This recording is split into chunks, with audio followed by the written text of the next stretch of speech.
now that we're calling it. I've decided to apologize real quick. Sorry if the mic audio is crap or horrifying or whatever. I'm not using my normal headset, therefore you will be hearing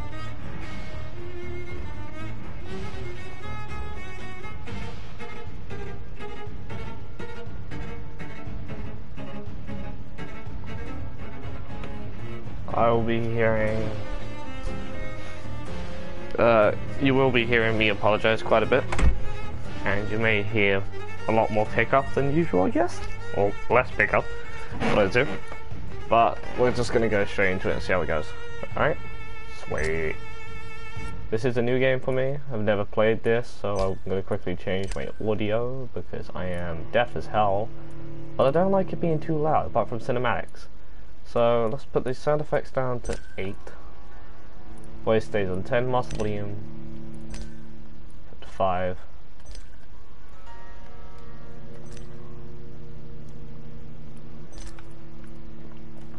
Seven. Let's put the master volume up to 7. That should be fun. Nah, sound effects put 9. Yeah, that'll be fine. Set brightness. I'm quite blind, but that is too bright. I guess it's 7. HUD on because I can't see otherwise. Yep. Vibration off. I don't have a clue what this is for, so I'll keep it on for now, and then I'll change later if I think it's wrong. The game will probably just tell me I'll play anyway. New game. Your powers of vampire is tied to the citizens you choose to embrace. It's harder to kill and hit experience points rewarded by killing enemies reduced. I'll go with normal. I do prefer to just go straight to hard mode.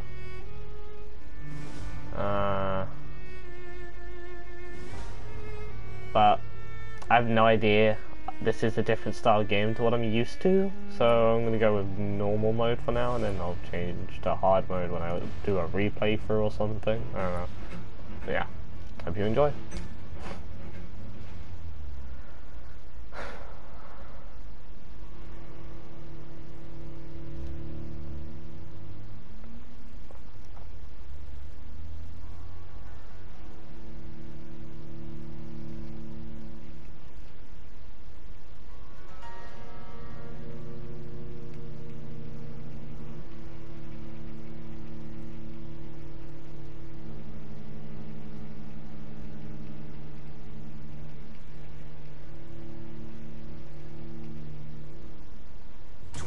Dreams for the Red Queen under crown of stone. The subtitles. 8 voracious beasts born from 8 restless nights.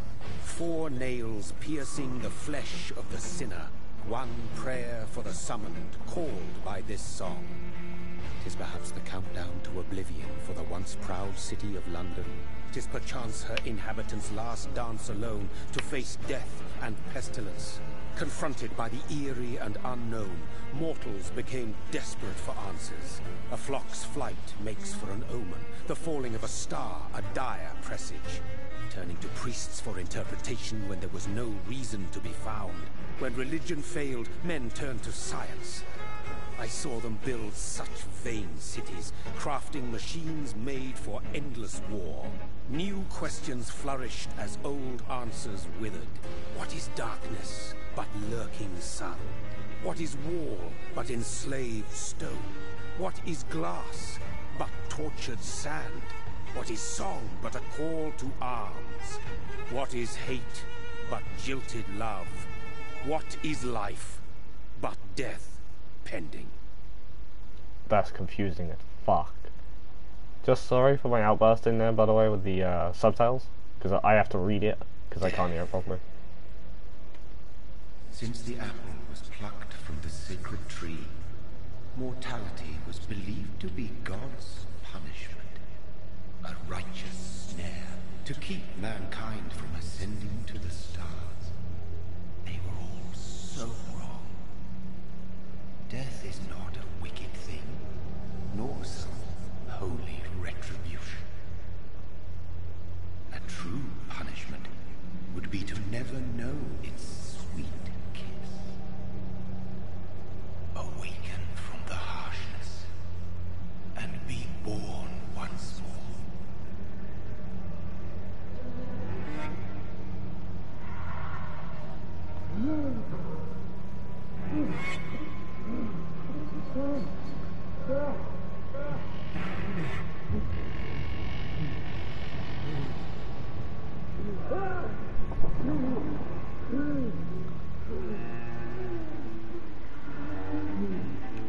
What the hell is this about? There's corpses and bodies everywhere.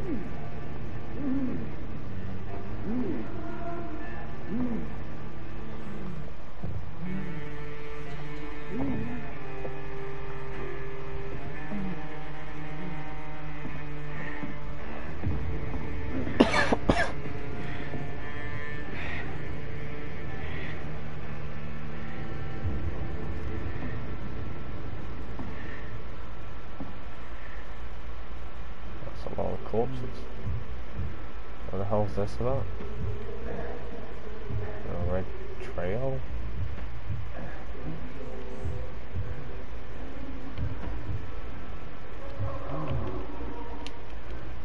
I think I just follow the blood. Oh. Thirsty.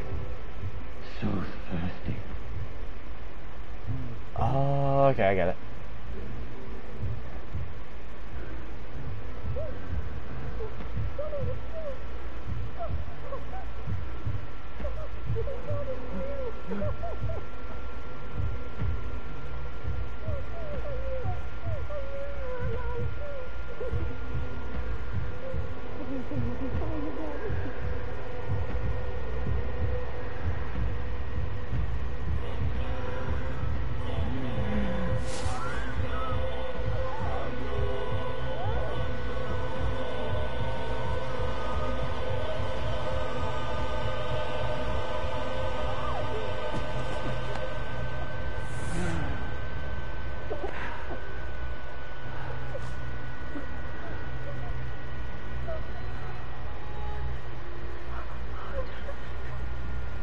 Where's my brother? What have you done? Mary! Oh, no! Mary!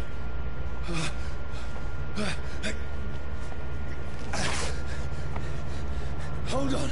Please, hold on! Oh, God. Mary. She's dead, man. No, no.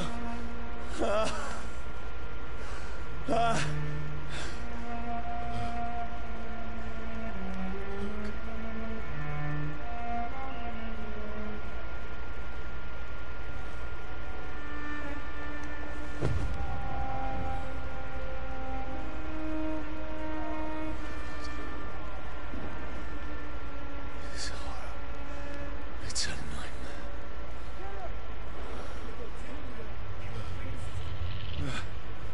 No! Please, a moment, let me explain!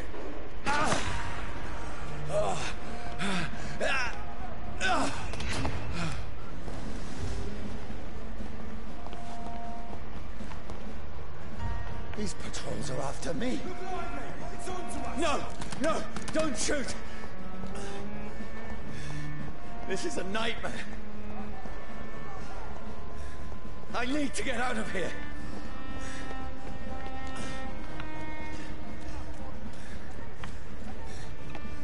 This can't be happening. Over there! There's one of them. No! Please, stop! I mean you no harm.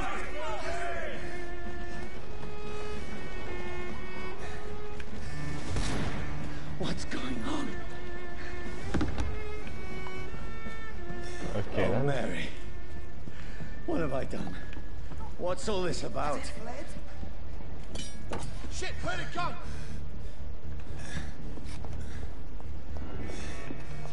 Tricky bastards.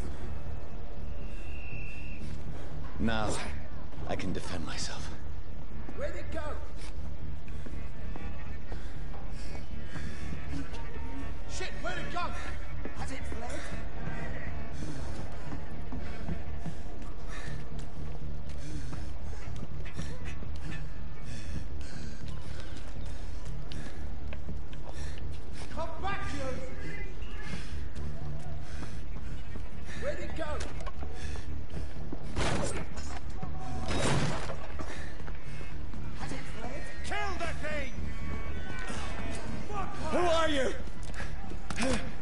Ow.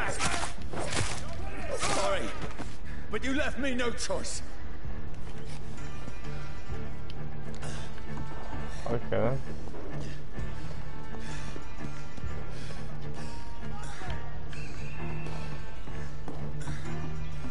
Who are you?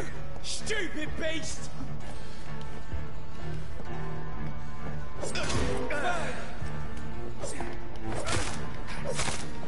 Sorry.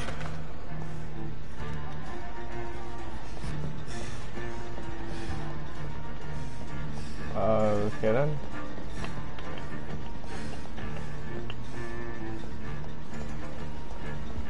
So I think I just want you to run straight.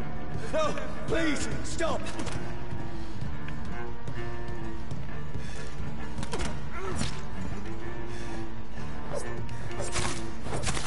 Who are you? Oh, Christ!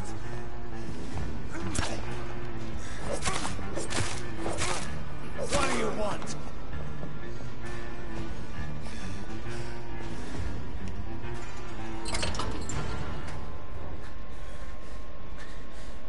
I mean you no harm. I need help. Die, you fucking leech! Please, listen to me.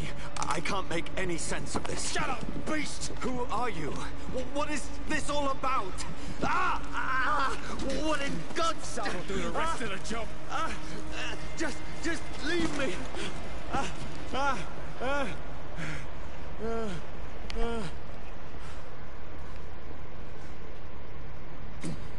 The sun. It feels like it's burning me to the bone.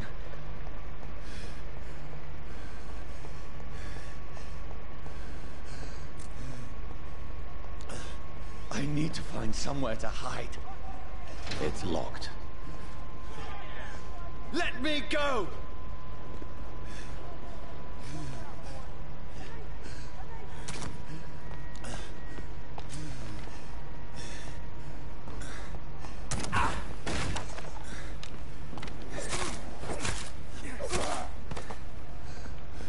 I need to find shelter.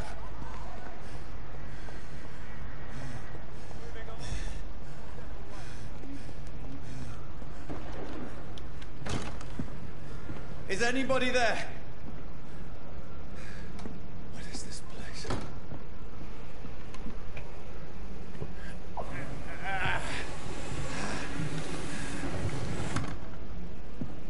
The place seems abandoned.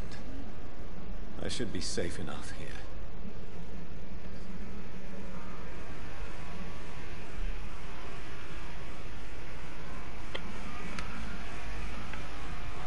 Sorry about that. Using the Hoover, I think. Oh, files and sun. Oh, it's the map. Look at that map, look at that. Oh. It's a big ass map. Okay. What's everything else?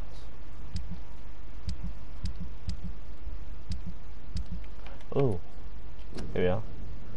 Leeches do not fear the sun or fire. They do not burst into flames or ashes when they are caught under rays of daylight, but it hurts them good, really good. I've personally chained a vampire to a tree to see what would happen when the sun rises. Its skin's blackened in a few minutes as if it was burned from the inside. Its eyes and flesh melted, and I saw its unholy bones move and squeal as the beast tries to escape all day long. In the end, only a desiccated corpse remained, which started to slowly regenerate when the sun disappeared behind the horizon. Guys head off to finally destroy it, and when I tried the same test with fire, the bloody leech never came back from the ashes. Fire is our weapon of choice, brothers. To burn the beast is the best way to kill it for good. From Know Your Enemies by Carl Edrich Prywen leader? Yeah. Alright. I can almost feel the sun's rays like a physical weight pressing against the wood. Oh. What's this?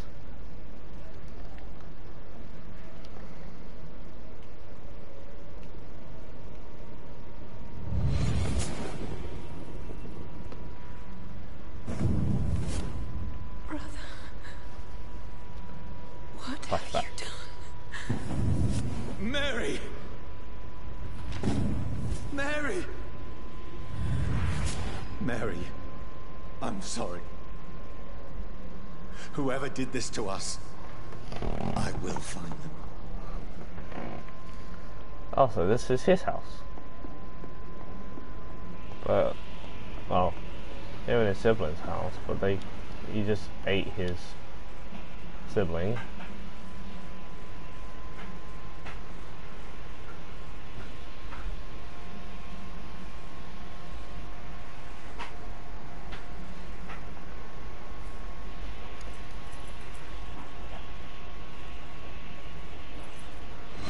Wait, this one's dressed up fancy. Let's run through his pockets. Picking the dead's pockets? Are you serious? I still have rent to pay. He's got no more responsibilities. What's this? Go watch. Beautiful it is. We fancy it and share the takings. I suppose we are undertakers. Now, give him an Eve.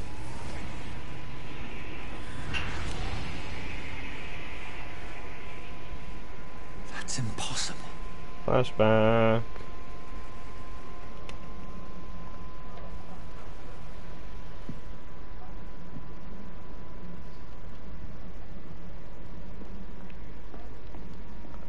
Nice, I got a watch.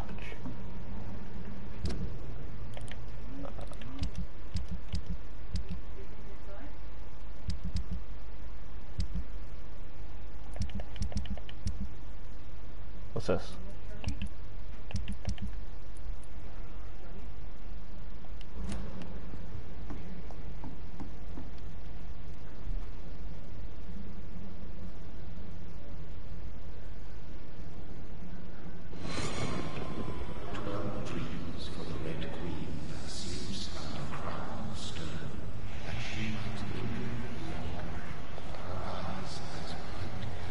Who goes there?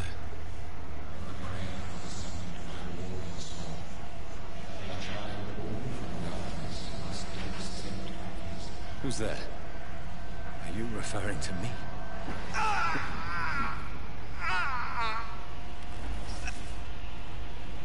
No! No! I still have so much to accomplish.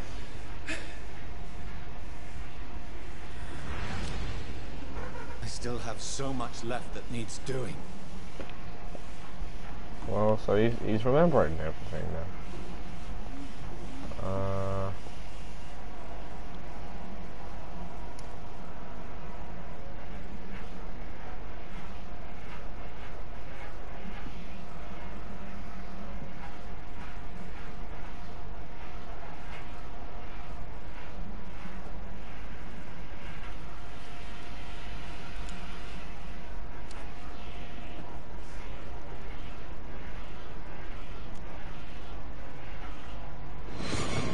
Johnny, this one's lost.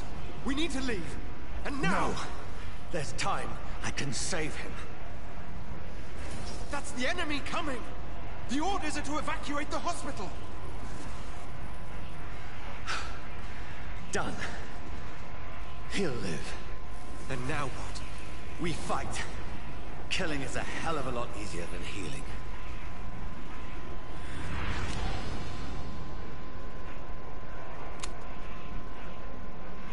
No, it never got easy.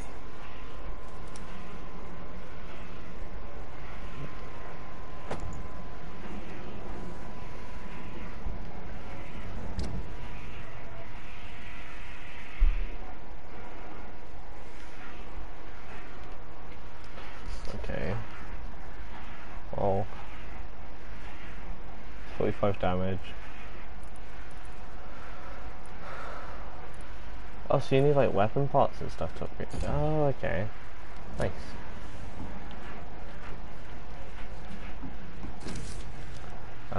Bloody diary. 15th October. Bad sleep. Becky coughed all night and the fever made her delirious. I heard a loud noise in the morning. It's a big machine some men brought by the banks to dig a hole in the ground. It was some sort of mechanical shovel. Maybe we could go there and ask for some work. Becky needs medicine. 16th October, I talked to men with a mechanical shovel. They told me they are digging mass graves all around London. Safety measures apparently. Is there a new epidemic? Is the flu coming back? They had no work for me. Becky slept a little last night. The foundry has been closed and there are no more jobs nearby. 19th of October. I went to London to find groceries and drugs. No trains. It took me the whole day to cross the Thames and come back. Becky seemed better. I made a soup she ate. I found no drugs, only a few syringes and some sleeping pills on the black market. We have no money left. Maybe I could go to the Pembroke Hospital tomorrow, but it's so far and I fear leaving my wife for so long. Becky threw up. 19th October, later. Becky threw up the meal a few hours after she ate. She is so frail now it makes me cry. She says she hears voices outside at night. She says she wants to eat meat. Where would I find meat? Tomorrow I'll barricade the house to protect us from looters. 21st of October, the man with the mechanical shovel stopped digging a mass grave. I had shouts last night as if they were attacked, and now there are only a few boats throwing bodies a day and night into the hole. The smell is trouble. We should have left this house a week ago, but Becky, she refuses to leave. She'd rather die, she said with a nasty smile. Why is she torturing me so? 22nd of October.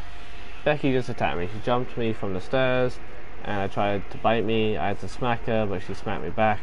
I went upstairs and locked myself in the bedroom. Now I can hear her crying and mumbling downstairs.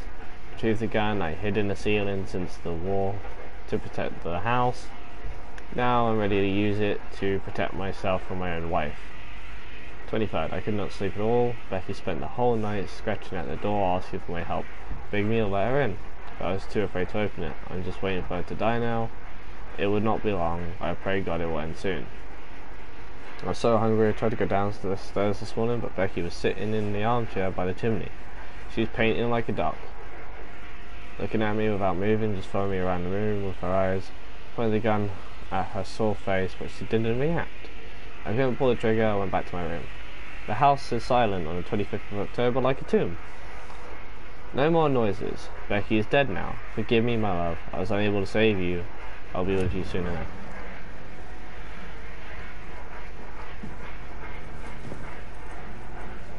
This makes no sense. None of it. No sense at all.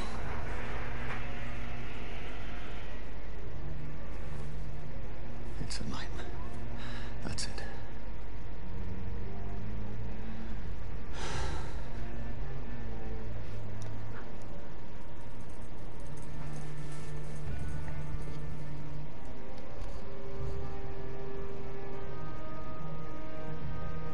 So be it.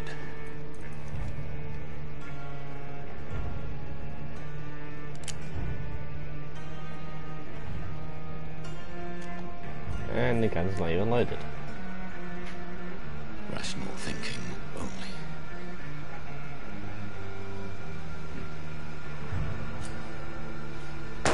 Bang. Wait. That actually shot. Oh, I thought there was no... Oh, I thought it was empty. Haha.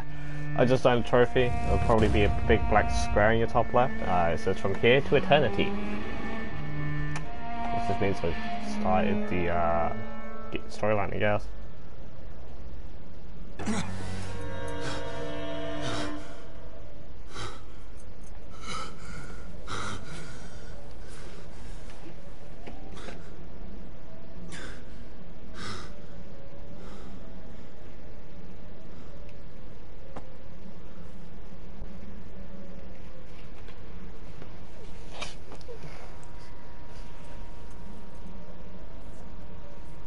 This is absolute madness. I've lost touch with the real. Madness is as mad as the moon. It changes blood and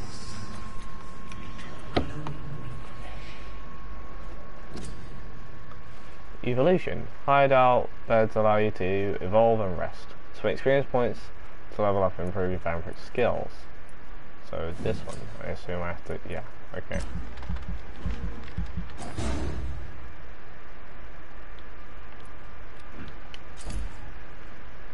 What's this?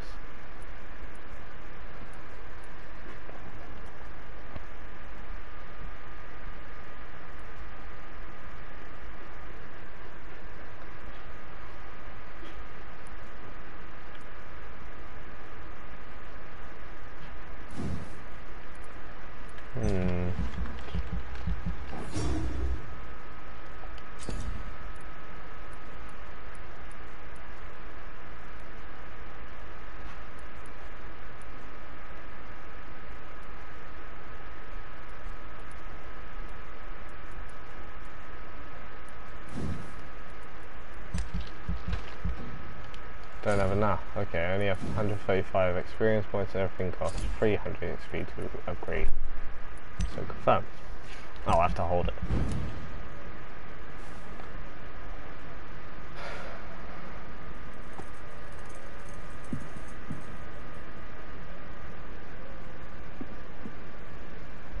That voice in my head. Night is here again. I am in London now, somewhere near the East End docks. I suppose I don't need this part of town. I don't know this part of town. All I know is someone is killing people here, murdering them, butchering them, drinking their blood, making them like me. Oh, like him. Is this what happened to me? My poor Mary. My poor sister. I must follow the blood trail, find answers. Maybe I should start by gathering information about what happened to this place while I was away. Then, I'll find who did this to me, who made me what I am. Quest. Identify and confront the vampire who created me. Reach North Bank. Yes. If I'm not mad, then it must belong to the one who made me what I am. I must find him to understand what I have become. Okay, so that way. Oh, whoa, whoa, whoa, whoa, what the hell was that? Where is it? Close. These people want me dead. I need to leave now.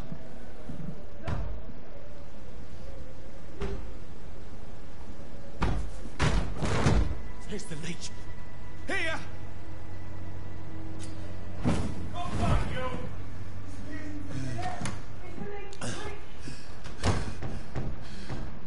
My head's spinning. Oi! Come on, you coward! It's locked, all right.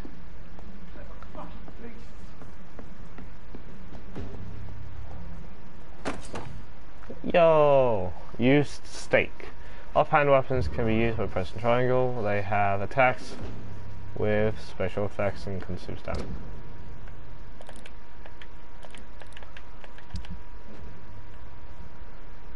Okay.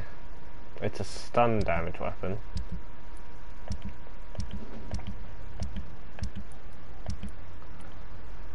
Key to the shelter of Southwark. Don't leave here unless I've managed to grab everything, so... I'm still in door's been Southwark. unlocked. I must reach the West End. Go back home. I cannot enter. Over there! Die, vermin!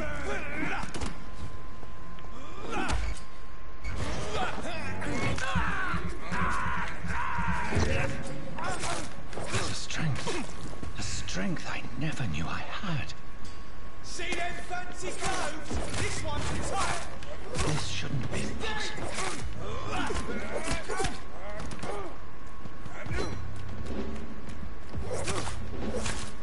I see every fiber of my being is afire. I feel like a child learning the limits of my body.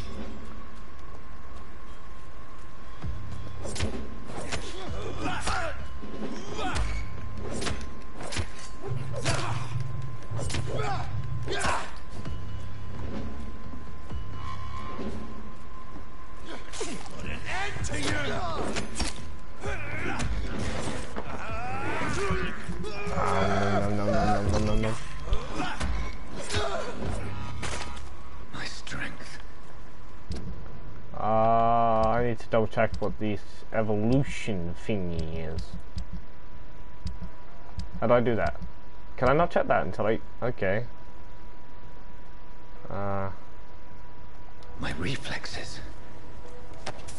I'm not human anymore.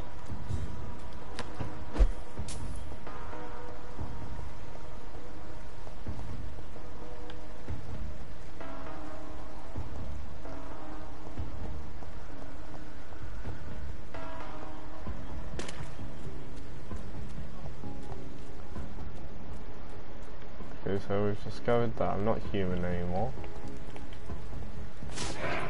Oh. Quarantine. Contagious disease. One shall enter or leave quarantine area without written of the local authority. An authorized employee of the shall alter, destroy, or remove this card. Violating this regulation will be fined.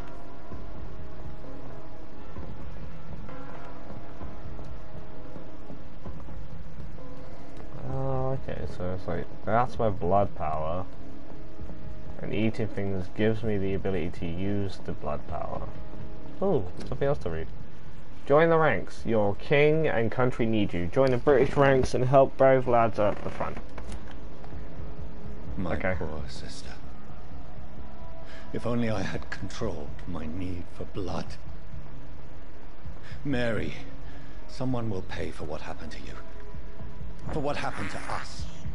I have this thirst for blood. It's locked, all right. What about this one? I cannot enter. Okay, they're both locked.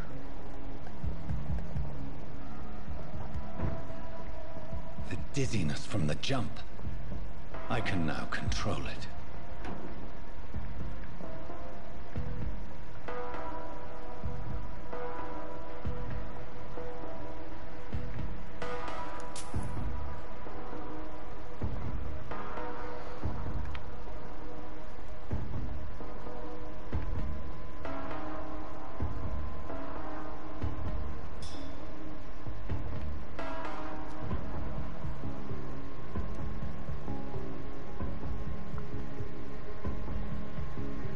What will London have to say to me?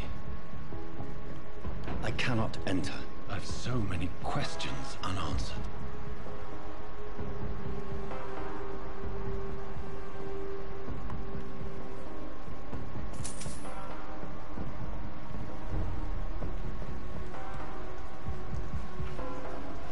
Another corpse.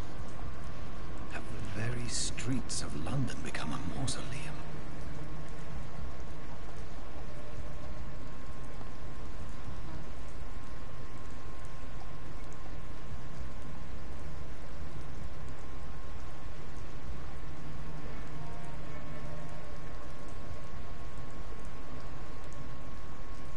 The man has been drained of all blood, but I can still smell the scent of it.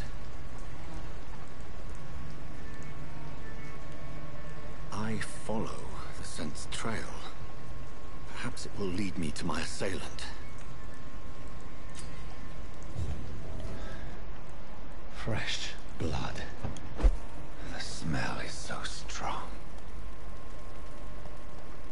Where has everyone gone? According to the blood patterns, that's where the victim was attacked. So that must be the killer's trail.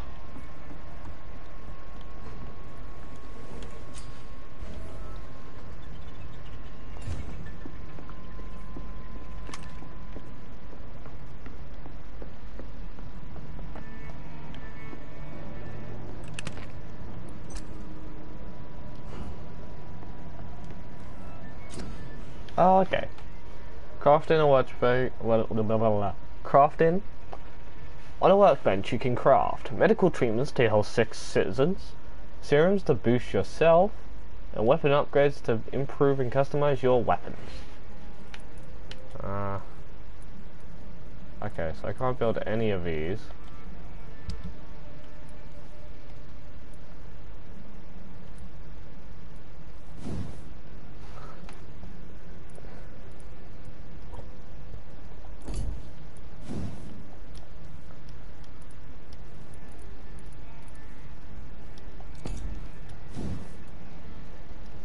Okay.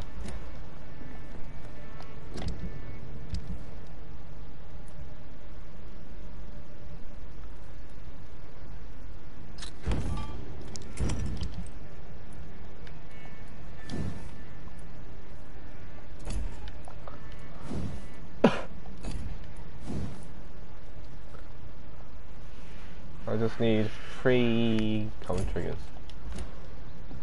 Okay.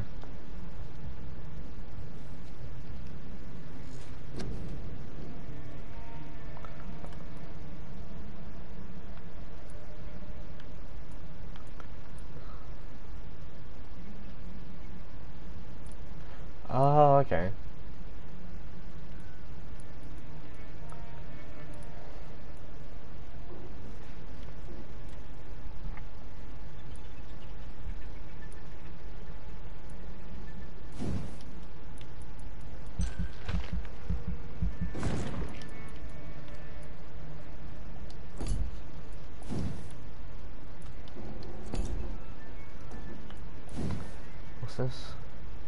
Blood barrier.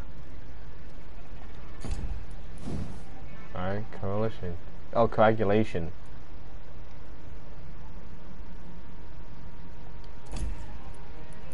Fair enough.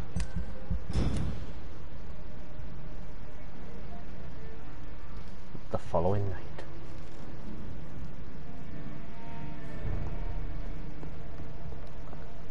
Sweet.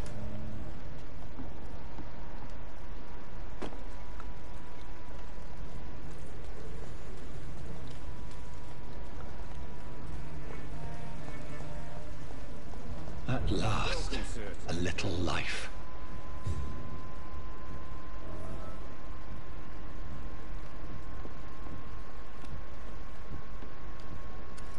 Good evening, sir. I wondered if I could ask for your help. Wow, you look like you need a drink. Yes. I apologize for my outfit. It's been a long night. Been there, seen that. Don't worry, things can only get worse.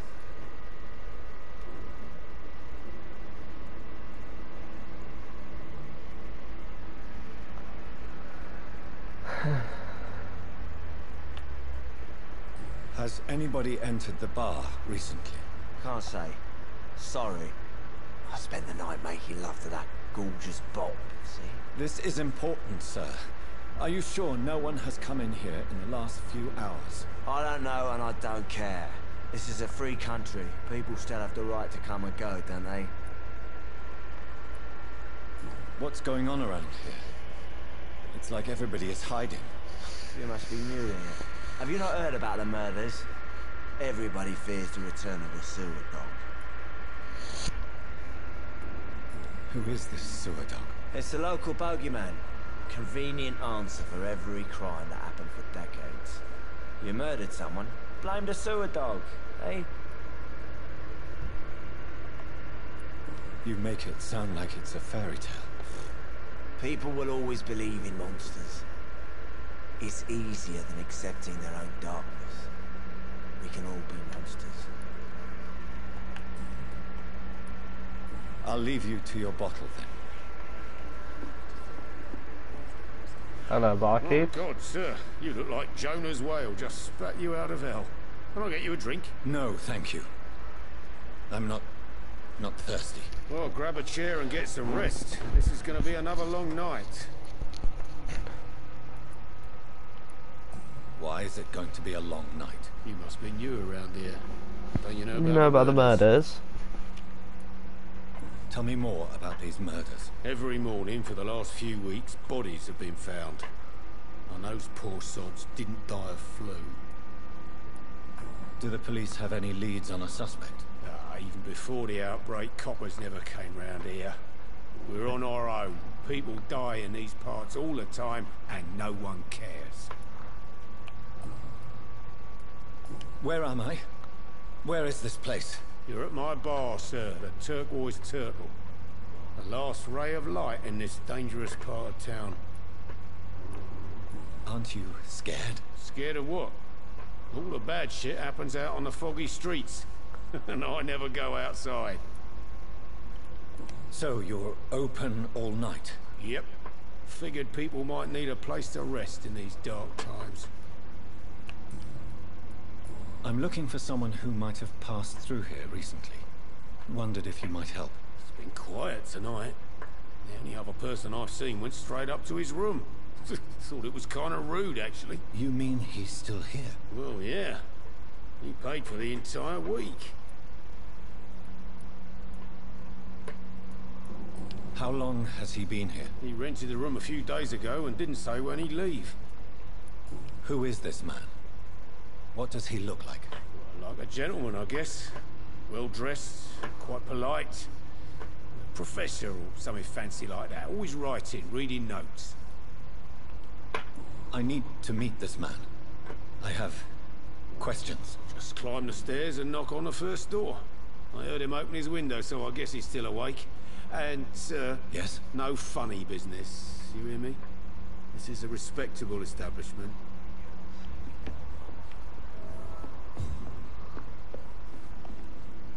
Hello, sir. Are you alright? Is there any way I can help you? I don't know. Maybe you could just talk to me. Maybe you prefer to speak with Tom then. He's more agreeable talking to strangers. What is this place? This is Tom's bar, a turquoise turtle. I'm the barmaid here, Sabrina, if you want to know. Are you always open this late at night? No, it's only since the epidemic started. Tom thought that people may need a safe place to stay. You don't seem to have much business. Where is everybody? Well, most people are sleeping right now. And those that are awake tend to avoid going out. What with the murders and all. I just want to talk. I didn't mean to scare you. I'm not afraid, sir. It's just I've other customers to take care of. I only see one customer. Oh. Well, yeah, of course. I mean, I best check on them. What's going on around here? Where is everyone? Too many dead, sir. First the epidemic, now all these terrible murders. The murders? What can you say about them? Bodies found in the streets every morning. Drained of blood. It's just horrible. Some say the sewer dog is back. The sewer dog? What's that? You've already No one heard knows. this. People have always disappeared around these parts. The ancients say it's the sewer dog coming out to feed. But now he's killing in the streets. What have you heard about the epidemic? There's a Spanish flu. Yeah, killed so many last summer. Thought we'd seen the last of it. Dozens dying every week. Are the authorities doing anything? Nothing. There are so many quarantine zones in London now. It's gotten really hard to travel across town.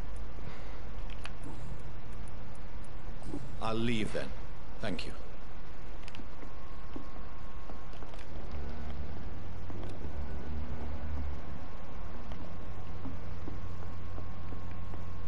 I hope I live long enough to see them workboot boys get what's coming to them. This is no place for you. Prewell has several patrols roaming the area. They do not pursue me.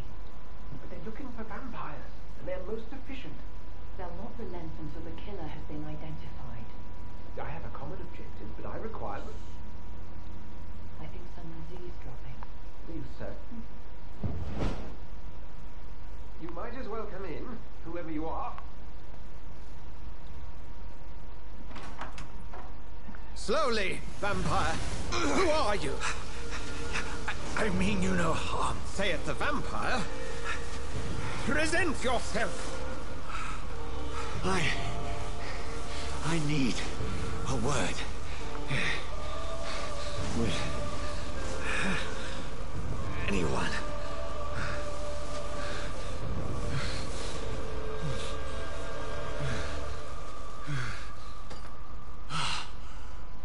Well, that's something I can do for you.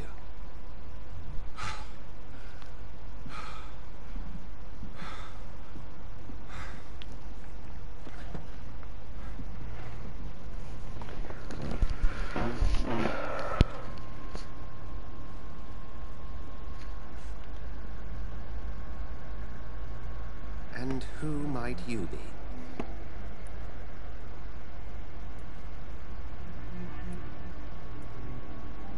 I'm not sure that I know anymore.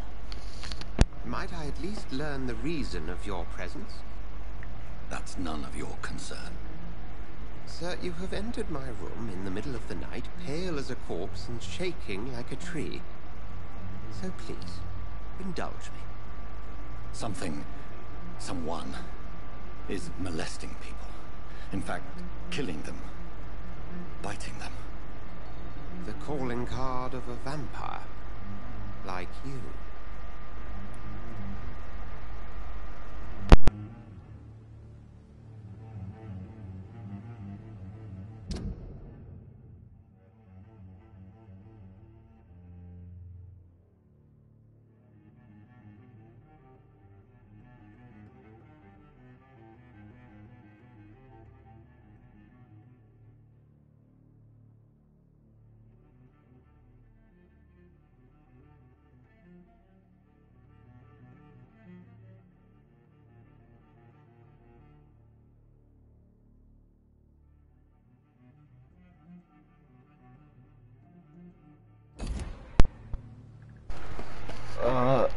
what's this?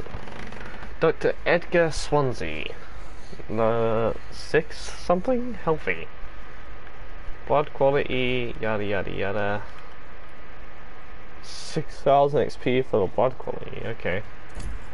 I understand what this is, but let's go with it. You seem like an expert. I'm a victim to the scenario. I've been hunted down in the streets and attacked. I'm a victim here too. I believe you. Then if you are not a vampire, who or what are you? Dr. Edgar Swansea of the Brotherhood of St. Paul. I'm performing an independent investigation here in an attempt to understand precisely what is going on.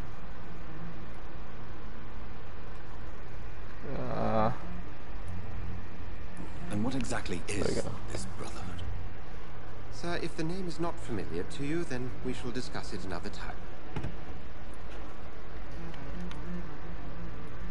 What have you uncovered concerning the murders?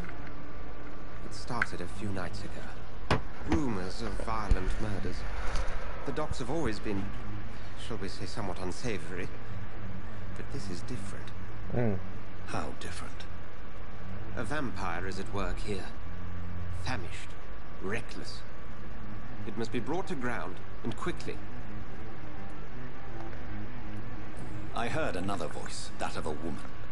Who were you talking to? Ridiculous. I've no idea what you're talking about. Something tells me not to trust you. Then the feeling is mutual.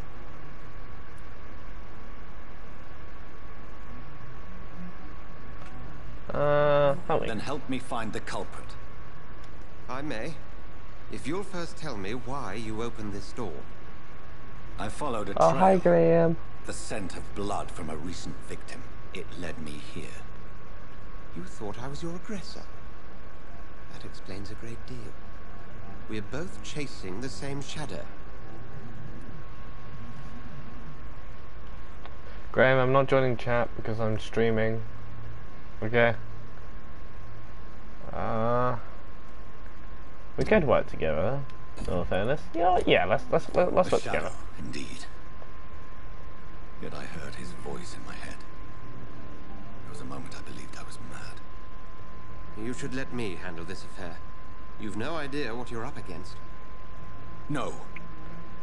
I will find the monster. He is mine. How will you do any better than I? But then let me ask you this. What are your intentions if you find the killer?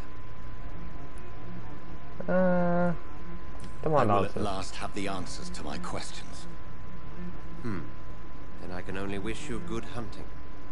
And pray we shall meet again. Thanks for nothing, dickhead.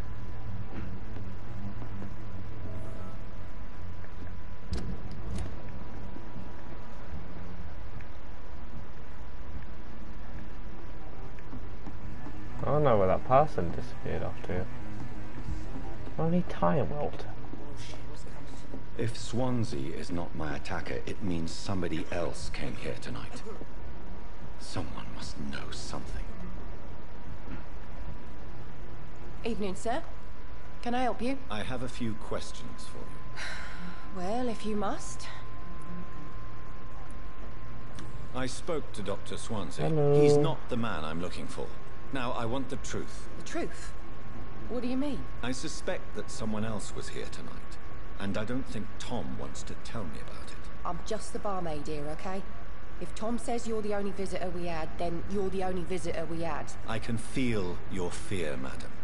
Please, tell me what's going on. It's Will. William Bishop.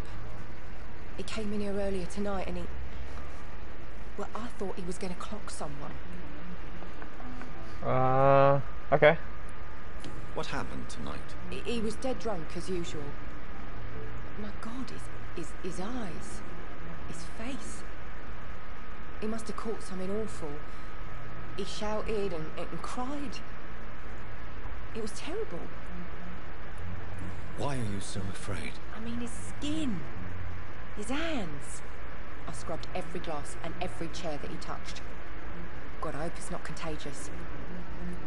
Tell me about this William Bishop. Will was a sailor who worked at the cannon factory before he lost that job. A nice bloke, really. He's never been violent. Until tonight. Why keep it a secret? Why not tell me about it? Tom's nothing if not loyal. After Will lost his job, he offered him one ear. They used to be good mates. But recently, well... Will started to get very aggressive. I see.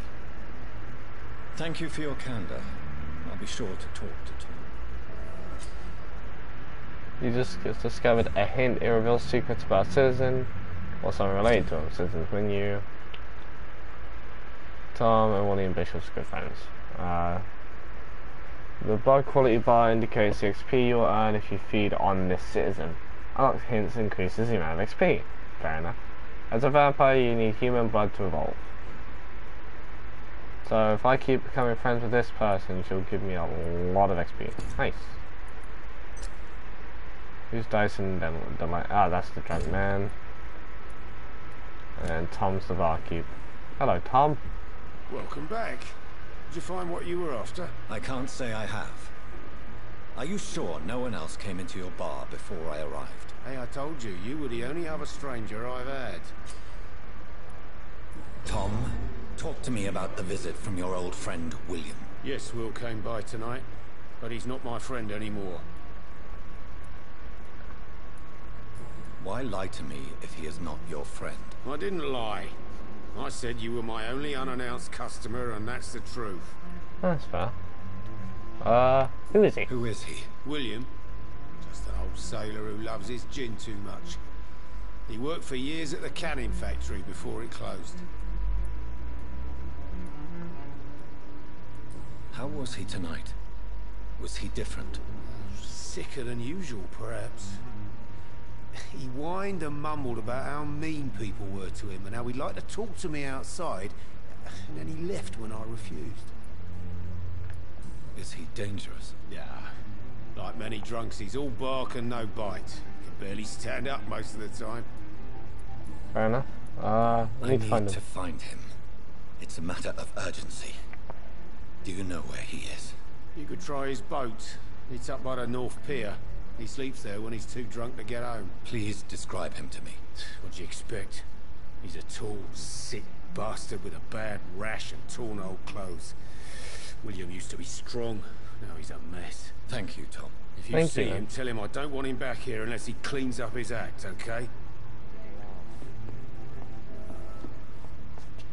Hang on, I want to talk to you. Anything new you want to tell me? May I disturb you again? You're still ugly as sin. Oh, okay. I'll leave you to your bottle then. So he has nothing for me, so I have nothing for him.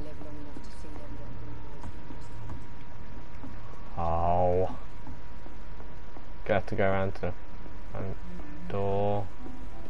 It's locked, all right. I will get to them. War munitions volunteers. Britons work together. Skilled workers in engineering and kindred trades enrolled today as war munitions volunteers. Support the men at the front and plentiful supply of munitions. You will not suffer in wages. Get into the factory line and feed the firing line. Fair enough. Intrigue. What's been done to me? To this city? Graham, stop inviting me. Dick. I'm just gonna mute my notifications in a minute.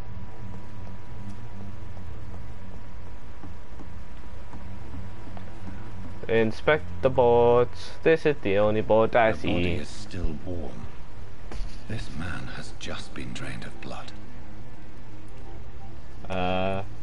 Examine outfit, pick up note, examine boat, examine wounds. Examine outfit. This man was armed. He tried to defend himself. Examine wounds. This corpse has been dried of its blood, just like the previous victim. Examine boat. Blood and empty gin bottles. This Bishop fellow is something of a heavy drinker. Fair enough. What's this? Some sort of note. There are a blood... Sorry, before I move on, they gave us a note. I want to find which note this was.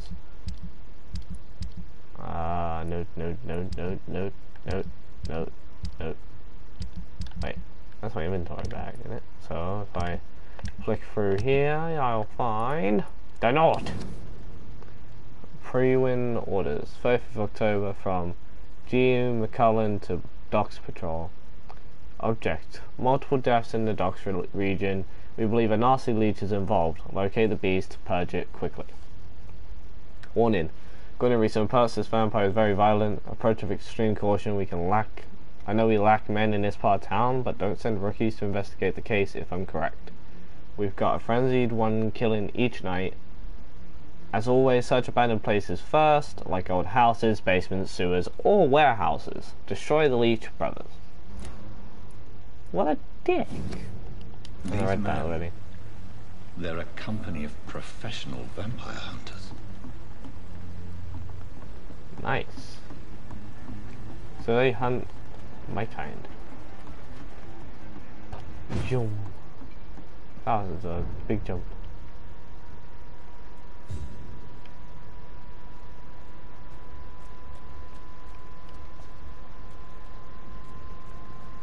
Okay, so I gotta go around the outside.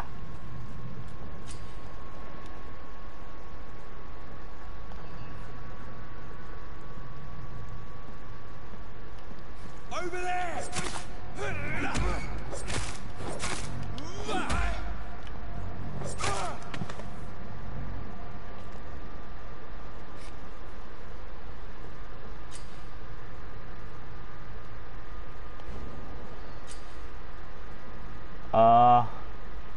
Some enemies are more resistant to certain types.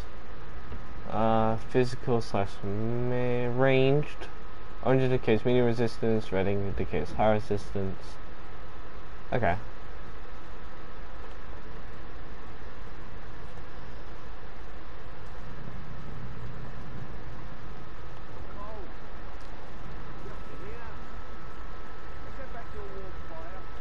Shut that foolish mouth of yours. You ever known McCullum to be wrong about anything? Right. No time I can remember. But I've only been part of the guards 3 weeks to the day. All the more reason to shut it, Mr. Billy. If the man says a bloodsucker's dug in here, you've but one job, and that's to find it. And find it fast. It's fair enough, Tom.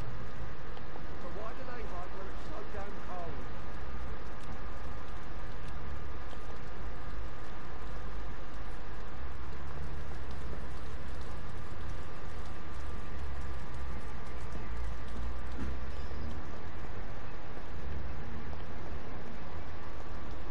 Best be on your way home.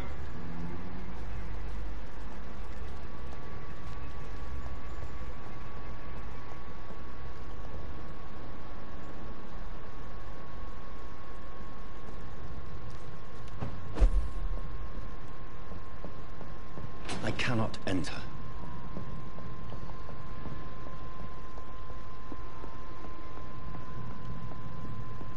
There's safer places to be than here.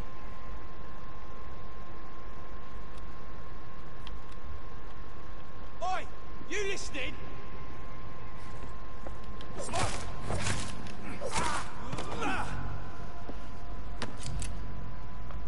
Nice, I got sugar shells. And aluminium shards.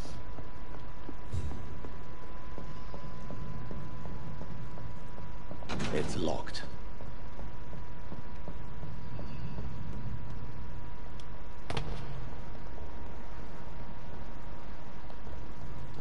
Ain't safe here for a gentleman. Crush the leech, boy! Ow.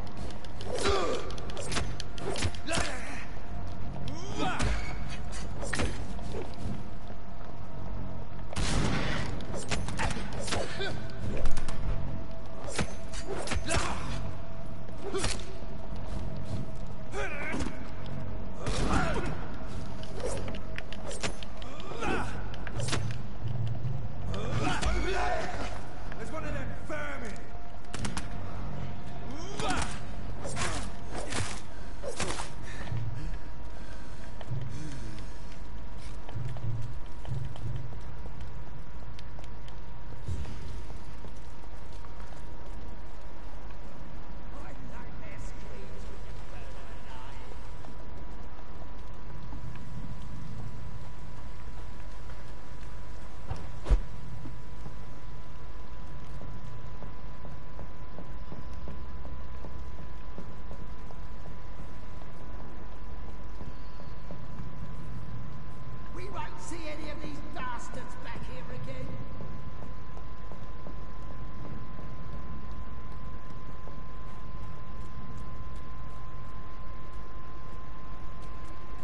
I'd step back, sir.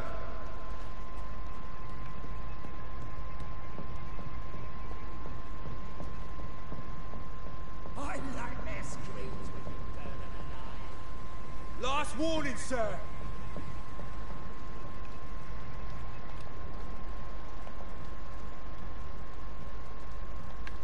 We won't see any of these bastards back here again.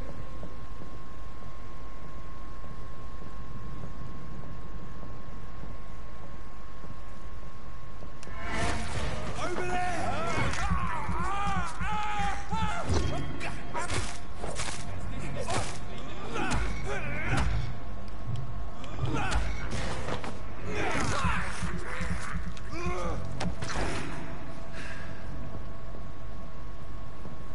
I nightmare screams when you burn them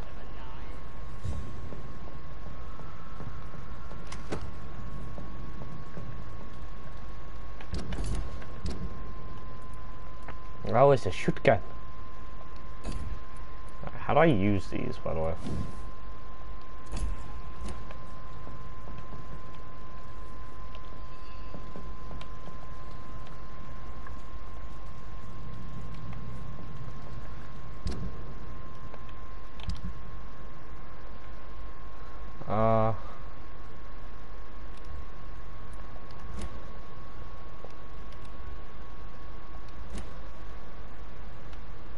Okay. We won't see any of these bastards back here again.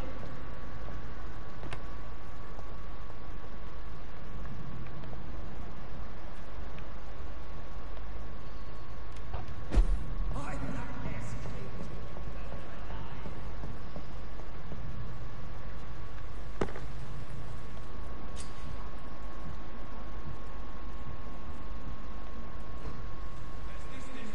them alive.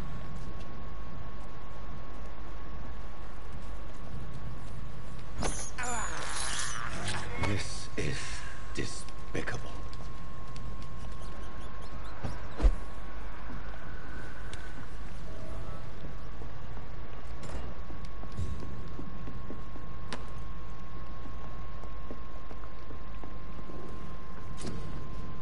Okay, now let's try this again. Upgrade. Still missing the trigger mechanism, I see. Alright, let's try this one. Upgrade. I can! Okay, so...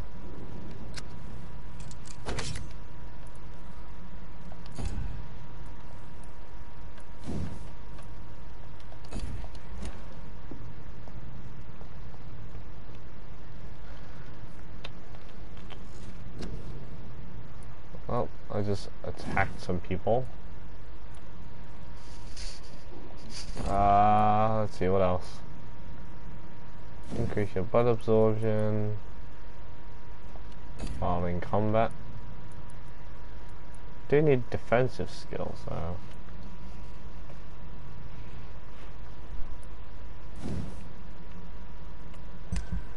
Yeah, let's do this one. Nope, we can't. Okay, don't worry then.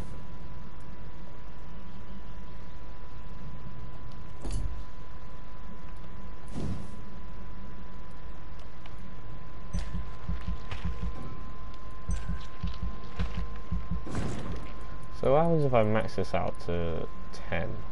Oh, that's a lot of damage. No. Then confirm. Yes. Following night.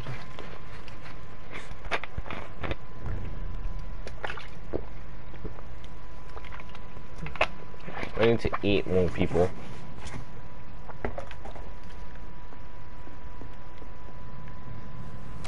Oh, don't leave, dickhead. Refill ore.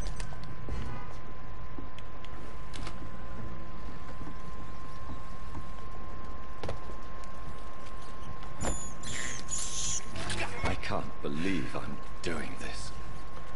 I maxed out my blood. My blood bar, my health bar, and my stamina bar maxed out completely. Fresh blood. The whole building reeks of it. The scent is so strong it makes me dizzy. I'm not surprised. I mean, like, there's a lot of corpses in here.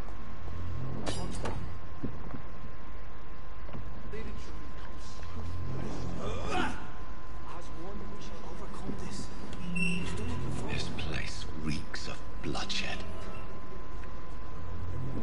Quench my thirst. I must have more. Oh dear God, not again. William, please stop. This creature is bedeviled. I must put it down.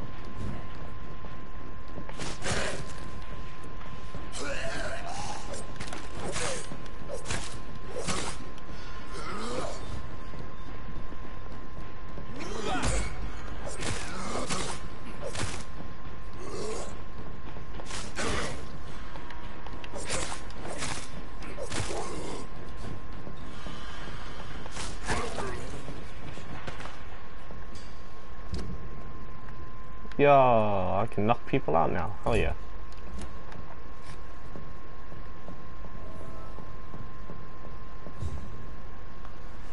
William was an honorable man. I could have saved him. Mr. Hampton, are you in there? We knew him well, another lost soul, a kindred spirit. Sir, listen to the sound of my voice. I'm a doctor. You're suffering from shock. I must return to my flock. They'll stray without me.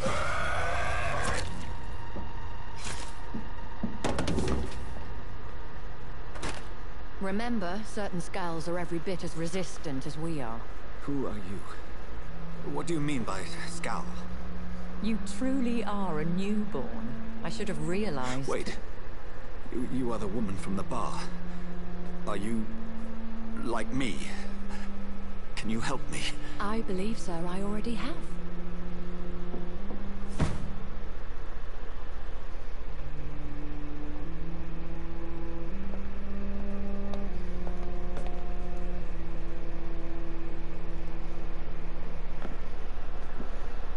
By George and the Saints, you've solved the mystery of these terrible murders. Patience, good fellows, I've come to offer help. Just give me a moment to secure my boat. We can leave this awful place. William was not the evil man they claimed. He was just taken by the thirst. He needed his drink. This man requires medical attention. We'll see he gets to the nearest hospital. No, please, I must tend to my fold. My flock needs me. There, sir. Go with the good Dr. Swansea. He's resourceful, and I'm sure he'll take good care of you. You'd best come as well. The sun is soon to rise, and you'll need a place to rest. I just need a moment. If I can learn something about what has happened to William, I'll be a step closer to understanding what happened to me.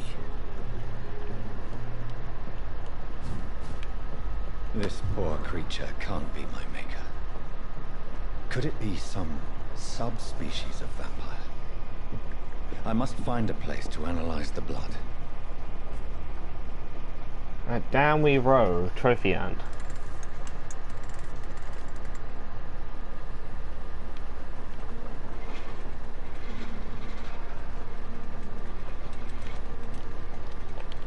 Oh, it's just cutscenes. Sweet. I can chill. Where are we headed? We're on our way to the Pembroke Hospital. It's just across the canal. They'll have a bed for poor Mr. Hampton. William was...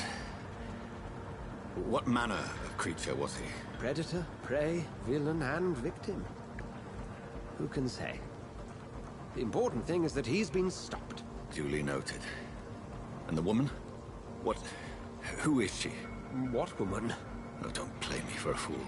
You used me to locate that skull. You must know who she is. And I thought you a gentleman. You shouldn't talk about a lady behind her back, but I will tell you she values her privacy. Were London as peaceful as she appears from the middle of the canal?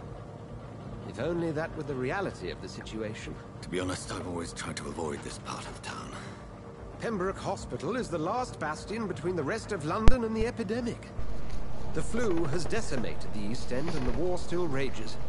Welcome to the front lines of a plague. This is where you work, Dr. Swansea? I am the administrator of Pembroke Hospital.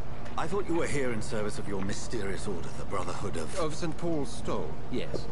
But first and foremost, I'm a man of science. A physician, like yourself, Dr. Reed. How do you know who I am? No need for modesty. You are Dr. Jonathan Reed, a surgeon of some caliber and renown, if I'm not mistaken. You are correct, sir. I knew it! I had my suspicions. But when you took the blood sample from the corpse of poor William, I was certain. Dr. Reed. Marvelous. Have we met? I attended 3 of your seminars before the war. I have the utmost admiration for your research. And what a turn of fate. England's most esteemed blood specialist returns to London a vampire. That word, again. From a so-called man of science. I understand. Traditionally, the role of science is to refute myth, but when myth walks among us, the Brotherhood of St. Paul has dedicated its purpose to their study. There's so much for you to learn. Of that, you are right. Well, then let me be blunt. Join my staff at Pembroke Hospital. As a physician. I suspect you'll not find a better post of employment to contemplate your predicament. This is sudden. I was returning home to see my sickly mother. But alas, that was before contracting this... affliction. Dr. Reed, take a moment to consider. The post would be for the night shift, providing a good explanation for your absence during daylight hours. You'll be adequately reimbursed, and have a place to hide. I even had the forethought to bring some clean clothes. So, what do you say? It seems I have little choice, but yours is a generous offer, so I thank you. Brilliant! Oh, Jonathan, this is one for the book, and the beginning of a beautiful friendship.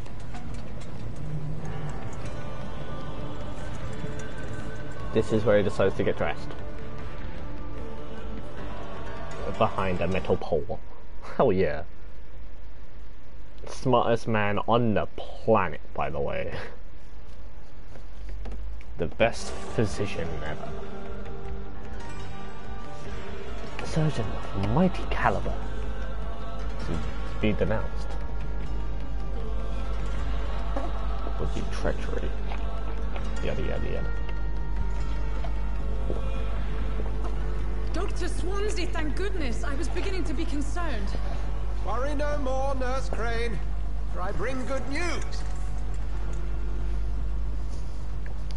Oh, Doctor, what a night. We lost 2 more patients. Nurse Scow said she couldn't take it anymore and resigned.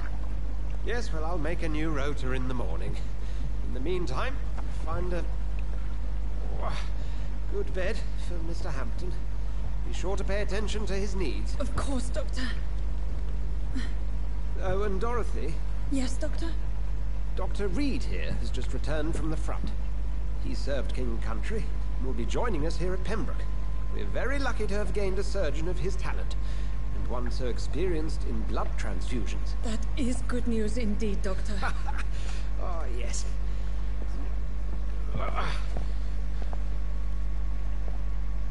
Here at Pembroke, it's not what we have, but what we haven't. It's only thanks to Nurse Crane and the staff that our ship is in sync. If you have any questions, just ask her. Duly noted. Thank you. Your assistance is required, Dr. Swansea, immediately. Welcome aboard, Jonathan. We'll catch up after my rounds. Coming, Nurse Crane. I'm coming.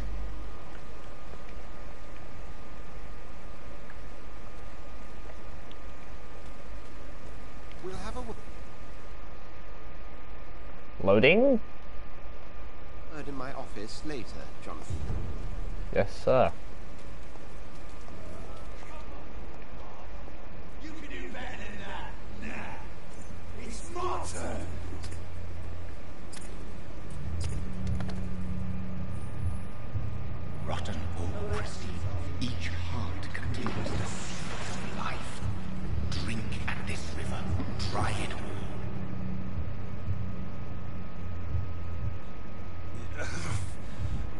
Come on, you bastard. I won't bite. Sir, please. You've lost too much blood. Calm yourself. You think I didn't notice? Stop your staring and get me to an hospital, you arse. I've a mind to let you bleed out. Good luck then, sir. All right, sorry. I am in pain here. My guts are spilling out onto the street and you're yabbering on. Yes. That's a very nasty wound you've got there. Take my word, I am a doctor. Dr. Jonathan Reed. Name's Clay Cox. I'd appreciate you helping me to a better place, Doc. Follow me, Mr. Cox. Let me assist you to that better place.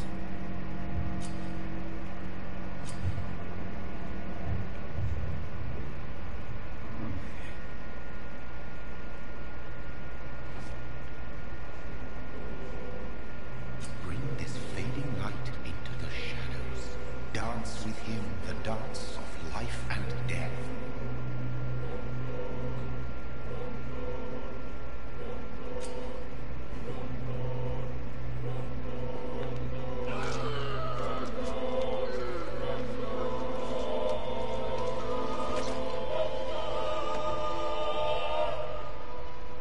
In the back, you bastard! Didn't have the guts to fuck me. Fuck you. I'll kill you. I'll kill you. To taste a life. To embrace its most intimate secrets. Such a burden. Such a divine sin. Yeah, I'm not to give in to this. Okay, so biting people for no reason is bad. Nice. Well, at least I know that now.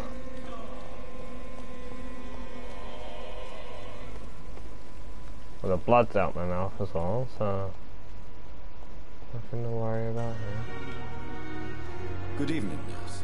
I'm Dr. Jonathan Reed, the new surgeon here at the Pembroke. Dr. Swansea has already told us about you, sir. I'm Nurse Gwyneth Brannigan. Welcome to the Pembroke Hospital. Did he really? It's a good thing I wasn't hoping to keep a low profile. All members of staff have already read about your new blood transfusion technique. Dr. Swansea made sure of that. I see. Well, I'm a little surprised, but I suppose I'll just have to deal with this unexpected notoriety. You must know, blood transfusions are Dr. Swansea's primary subject of research. He is convinced it is the future.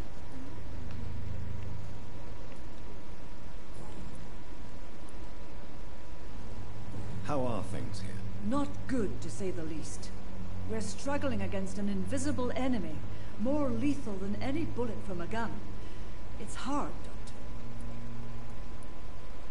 An invisible enemy? Quite a poetic term for a disease, especially from a nurse. Sorry, Doctor. These last few weeks have been exhausting. We could all do with a good night's sleep. Do you think this hospital can survive the epidemic? We are all volunteers here, and we're trying to hold fast, but how do we beat an invisible killer? Some nurses have already resigned. That's understandable, given everything that's been going on, but... I'm not familiar with all the staff yet. Perhaps you could help me. Brilliant professionals, most of them. Dr. Swansea has a gift for recruiting talent. Most of them? Is there a problem I should know about, nurse? It would be inappropriate for me to speak ill of a colleague. Is there anyone that stands out? Well, I have never met someone as dedicated as Dr. Timmins. He should be a standard for us all here. If only he were younger. Why should his age be a problem? I guess it's fair to say he's always pushing himself to the limits. He just doesn't know when to stop and get some rest.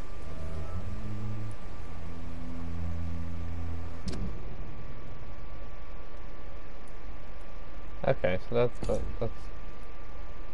that's easy to do. Oh, I should not have killed him. I really should have killed him. I just wasn't paying attention. Oh, crud. Oh, I guess what? No, I know what not to do next time I play this. Nurse Brannigan, if you do know something, please tell me. Anything you say will be held in confidence. No, I may disagree with some conduct, but in the end, everybody is doing their best. Fair enough. Thank you.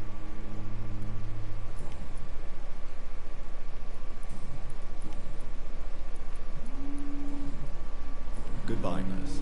Call me if you need assistance.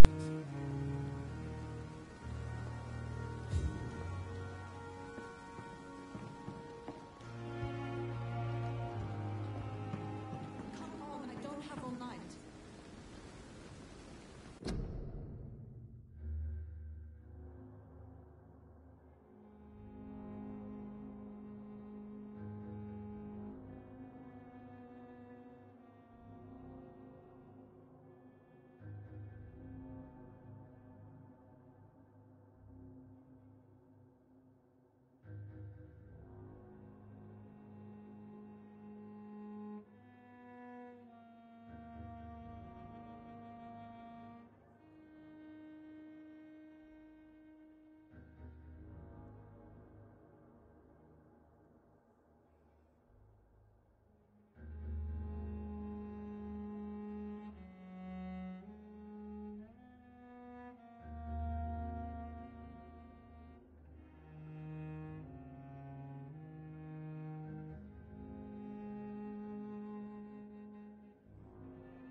Doctor, where have you been? I've little time to play hide and seek with new staff members, no matter how illustrious they may be. I apologize, nurse. I needed some time to myself. This has been the longest and strangest night of my life. You delivered poor Mr. Hampton from a terrible fate. The means to that end should be of little concern, Doctor. Thank you, nurse. What can I do for you? Dr. Swansea insisted we provide you a quiet office. You'll find it on the second floor with your name on the door. Thank you. Nurse Crane, isn't it? Yes, Dorothy Crane. Welcome to Pembroke Hospital, Dr. Reed. Your office has been prepared.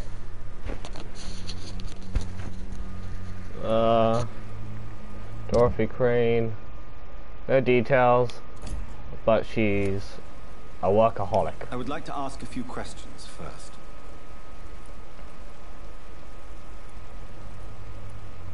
And Mr. Hampton, the patient we brought in, how does he fare? I gave him a sedative to help him sleep. Poor thing was in quite a state of shock. What kind of man is Dr. Swansea? Well, you accepted the job from him. I thought you would have known about your employer.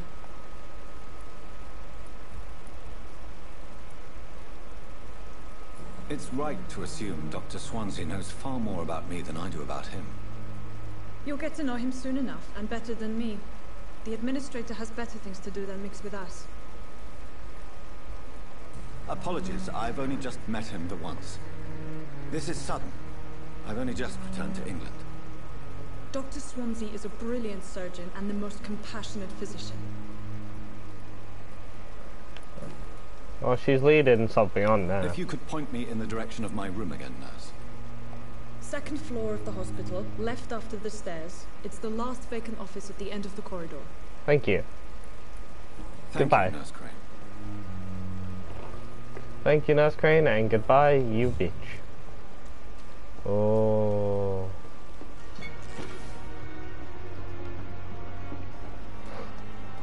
Just steal from them while they're dying, you know. The usual, the norm. Nothing unethical here.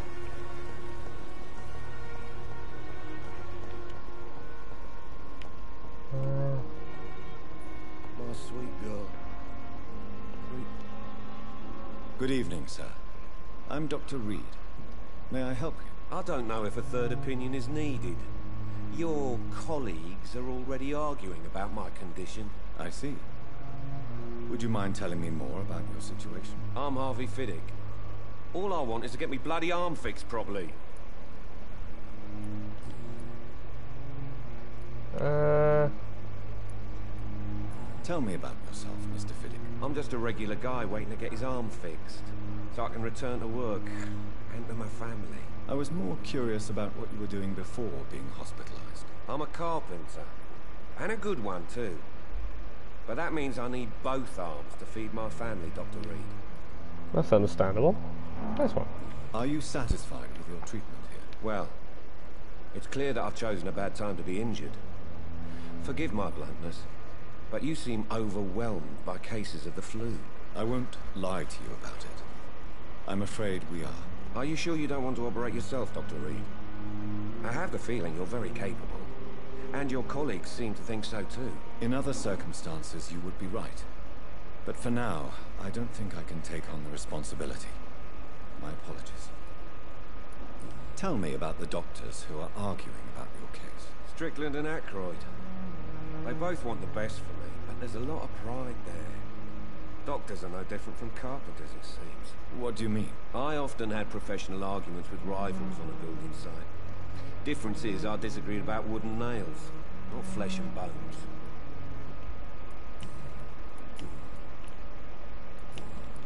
Goodbye for now, Mr. Fiddick. I'll see you later.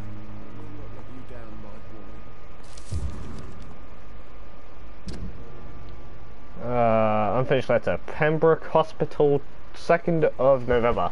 My dear children, sorry I did not write to you before, but it hurts like hell to write these few words on bloody paper. Don't worry.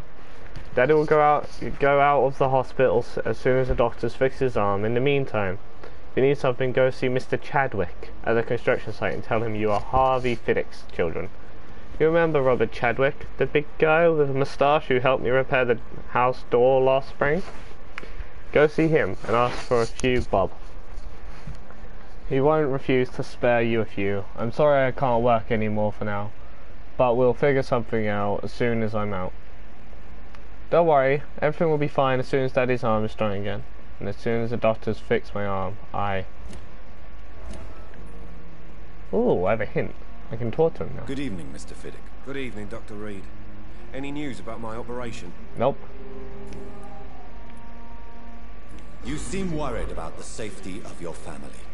And it's obviously the reason why your wound troubles you so much. I cannot give up on my children now. They both need me living. What about their mother, if I may ask? She died in 1915 during one of the first Zeppelin raids. We never found her body. Oh. Tell me more about the death of your wife, Harvey. 1915. I was in the army, building workshops for the Royal Flying Corps. Helen was happy I wasn't sent to the front. What happened? The Germans sent Zeppelins to bomb the construction site, but they missed their target. My wife was bringing my dinner when the bombs fell. How are your children after losing their mother? They were smaller then.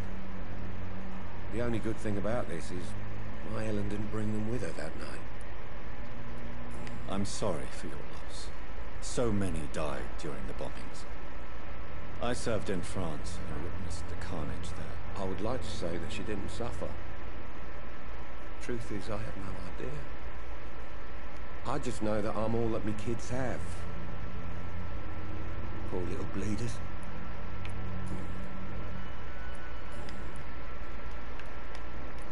Goodbye for now, Mr. Fiddick. I'll see you later. You always knew the words to calm the children, Helen. As for me, what a bloody...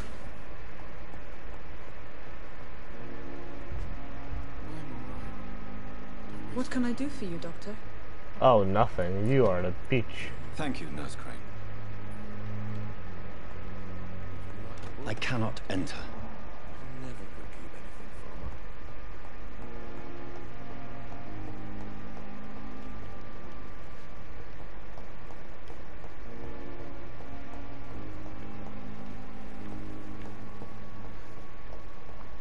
It's directly above me, but where are the stairs?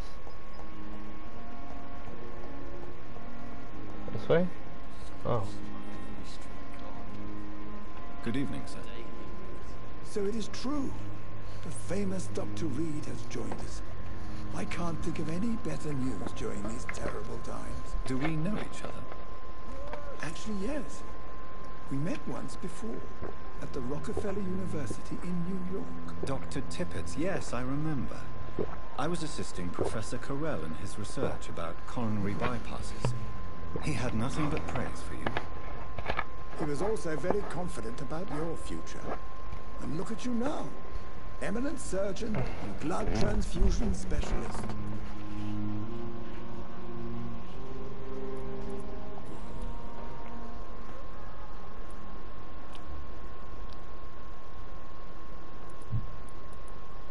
You're exhausting yourself, Corcoran. Maybe you should think about preserving your strength. No. We must keep on healing all those poor souls. We are the last rampart before chaos. Once more unto the breach.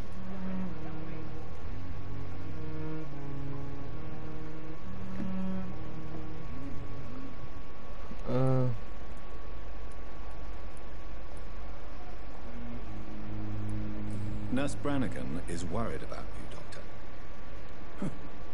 She should not have told you that. I will have a word with her. You don't have to blame her for her honesty. I'm not that kind of man, my dear Jonathan. Actually, Nurse Brannigan's opinion is the only one I may listen to. You're exhausting yourself, Corcoran. Maybe you should think about preserving your strength. No. We must keep on healing all those poor souls. We are the last rampart before chaos. Once more unto the breach. Nurse Brannigan is worried about you, Doctor. She should not have told you that. I will have a word with her. You don't have to blame her for her honesty. I'm not that kind of man, my dear Jonathan. Actually, Nurse Brannigan's opinion is the only one I may listen to. What is the Pembroke Hospital situation? And please, speak freely. This hospital is not exactly the best of London. I'm sure you are used to working in a better environment.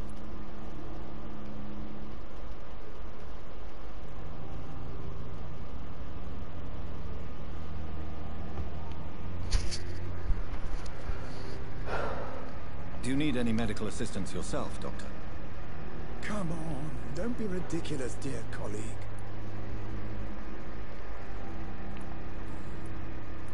What is the Pembroke Hospital situation? And please, speak freely. This hospital is not exactly the best of London. I'm sure you are used to working in a better environment. It's more than enough. In any case, the personnel of a hospital are much more important to me than the building. Don't be misled by appearances, Dr. Reed. This hospital does not lack talented people. It just lacks hope. What can you tell me about the staff in the hospital? Some are really good, and others are not so good. But during this troubled period, there is no time for slander. I prefer to focus on the positive character traits. Tell me more about cherished people, then. Nurse Brannigan is a pearl. She is the most helpful and dedicated nurse I've ever worked with. A clever and cheerful woman. You really seem to admire her skills. I'll go even further. If she was a man, she would be a damn fine practitioner. Any opinion about the management? I don't always agree with Dr. Swansea's reserve, but I must admit he does all he can to keep this facility running during this crisis. Ah yes, the burden of command. I was fed up with this concept while serving as a medical officer.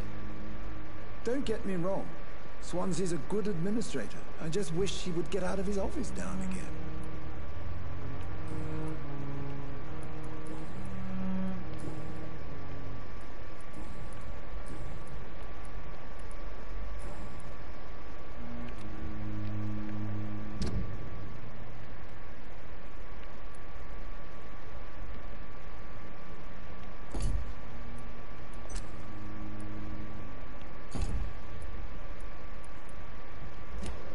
Goodbye, Dr. Tippett.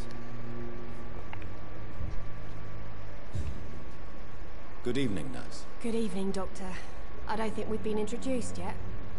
My name is Pippa Hawkins. And I'm Dr. Jonathan Reed. Dr. Swansea has recently offered me a position in this hospital. Well, it's a euphemism that your help will be appreciated, Doctor.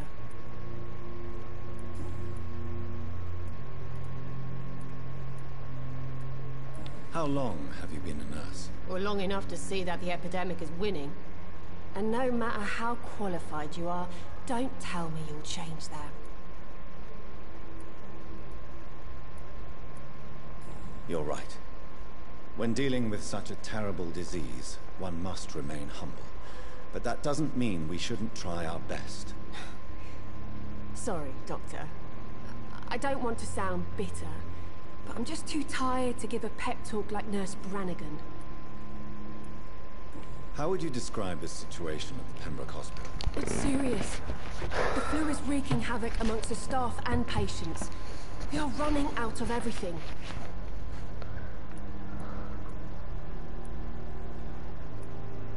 Nurse Hawkins, the Spanish flu won't last forever. Even the Black Plague didn't kill everyone. I wish I could believe you. But what if this epidemic was worse? What if in the end, nobody was spared? You must get a hold of yourself, nurse. Sorry, I'm exhausted. No one has any idea when this epidemic will be over.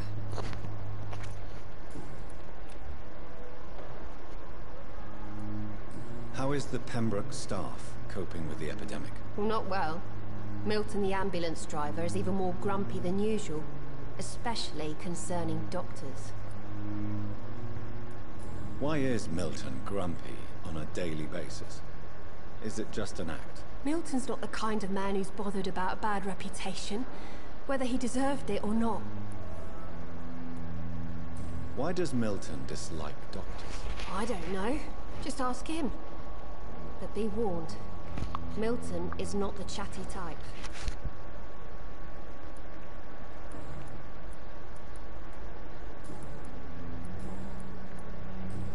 Do you need medical help yourself, nurse? I'm fine, really.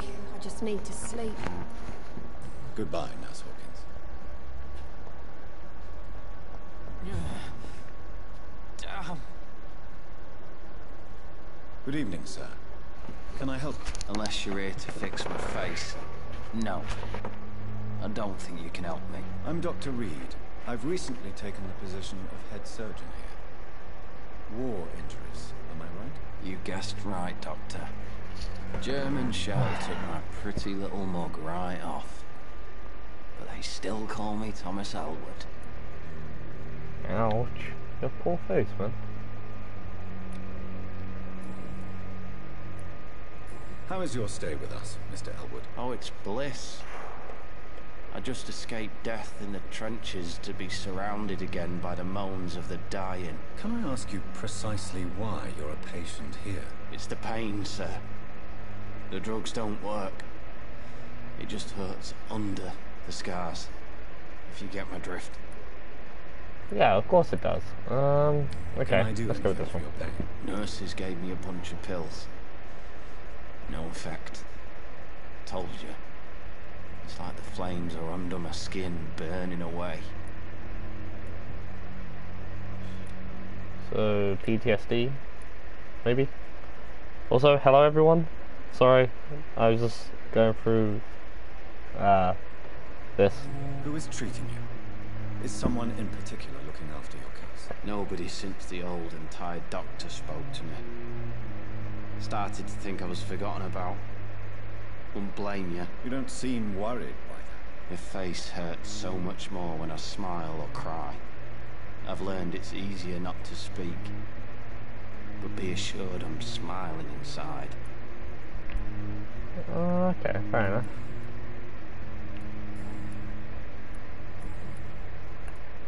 Where were you stationed, sir? Did you serve for long? I really don't want to talk about all this shit. No offense. I was pushing too much. I served in France myself. I just wanted to know what happened to you. You were an officer, weren't you? Then I doubt we fought the same war, sir. No offense. That's understandable. Soldier, do you need assistance? I'm fine. Just do something for this pain, will you? That's all I'm asking. Okay. Goodbye for now, Mr. Elwood.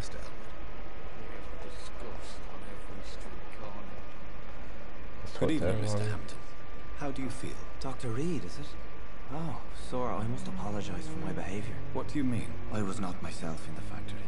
Fear and exhaustion made me say awful things to you, I'm afraid. You remained perfectly nice and polite. A little delirious, perhaps. But who wouldn't be after enduring an abduction? Thank you, Doctor. That's a relief. Now all I need to do is rest and return to my flock.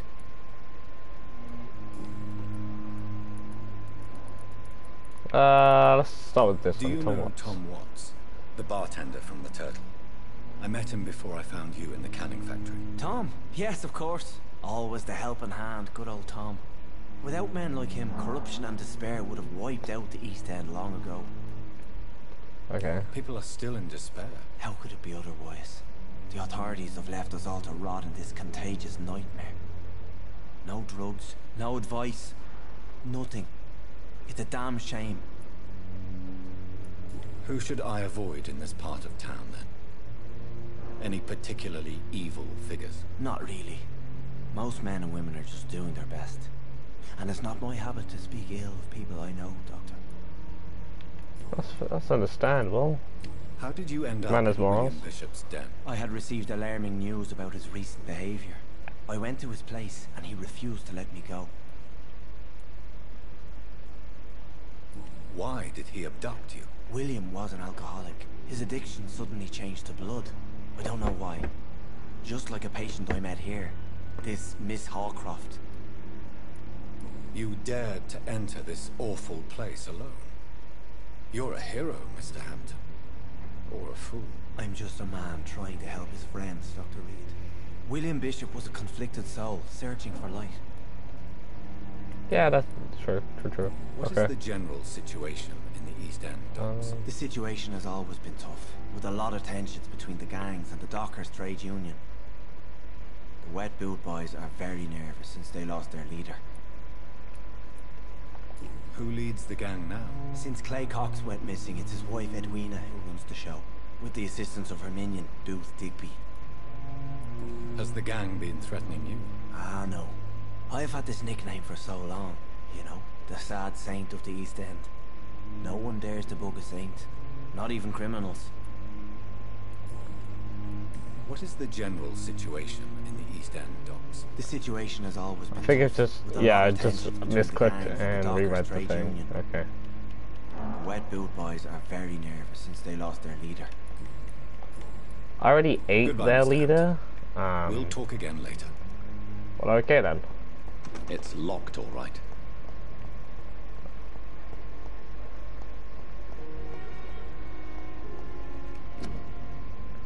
Do not cough in public, prevent disease. Careless spitting, sneezing, coughing, spread influenza, spread by droplets, sprayed from nose and throat. Don't cough in public. Good evening, miss. I'm Dr. Reed, the new surgeon at the Pembroke Hospital. And who are you? Your name has no meaning to me, mortal. You're nothing but dust blown by the winds of eternity. I beg your pardon. What are you begging for, mortal? My clemency? Well, tonight maybe I'm inclined to mercy. You'll never forget the night you met Thelma Howcroft. You keep calling me mortal. Why is that? And if I'm mortal, what are you? Well, Dr. Reed, if you must know, I'm a vampire. Ah, let's go with this, shall we? I'm assuming you must be a patient here. Am I right, Miss Howcroft? It's only a cover. To hide from my enemies. I can leave whenever I want. As a woman, a spirit, fog, or bat. Who are these enemies you mentioned? Can you describe them? I cannot say for sure. But I sense their eyes on me from nearby. I feel them watching me every time I visit the garden near the morgue. Huh. The staff here are not your enemy. They're here to help you, to care for you. I'm not speaking of the doctors in white. I'm speaking of the men and women who hunt me. For I am a vampire. I see.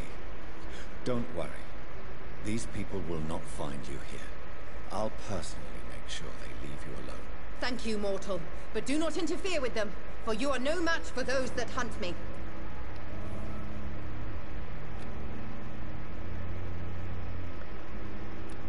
Okay then. Well, you are a vampire. And why do you believe you're a vampire? I don't need to believe anything.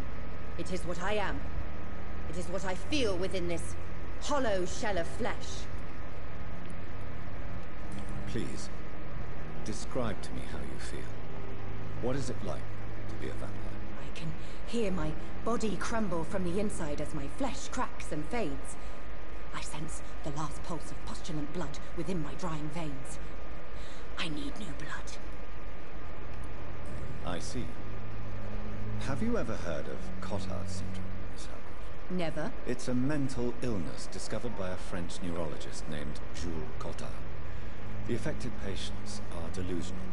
They believe that they are putrefying, that they are dead, a ghost or a ghoul, or in your case, a vampire. Delusional, you say? Oh, sad and petty mortal. You can't even begin to understand the concept of immortality. And you think it is I who am delusional.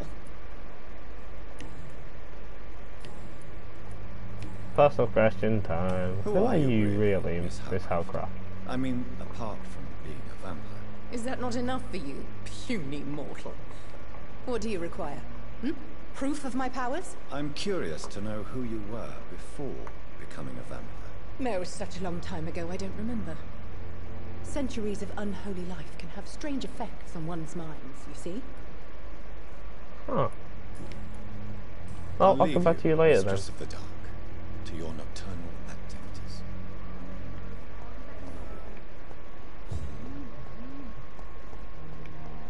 It's locked, all right.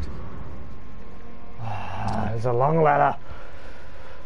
Well, okay, let's read. Birmingham, 27th of October. Hello, sis. How are things in the big city? Here in Brum, things are not so good. It seems the flu is here again, and we have many new cases of infection in the neighborhood. Do you remember Miss Sheller, the old drinking hag from the 3rd floor? She passed away 2 days ago, and her flat is already occupied again. Geez, you'd have to pay me a huge amount of money to go to sleep in the bed in which a woman died of the flu just a few hours ago. Sorry, I did not take time to quickly answer your last letter. Between taking care of little Paul, Mum, Dad, and my job at the factory, I rarely find time to write my favorite sister. By the way, my son says hello to this Auntie Pippa. You should see the little bugger already driving me mad. And Mum says you bring back some of those marvelous cakes for us next time when you come home, will you? In your last letter, you told me that you thought about quitting your job at the Pembroke Hospital. I've told you, Pip, you better think twice. There are always jobs at the factory, but wages are shit. And it's as boring as a day without a shag. Oh, I have a new fiance, and no, I'm not a slut, you mortal bitch, you. So if you really want to quit and do something more useful than counting the dead every morning, maybe you better stay in London and join the band you told me about. The Guard or Priven, something like that. You never heard of them, but if they are, like you said, some sort of civil militia trying to make a difference, then maybe it's a good choice for you.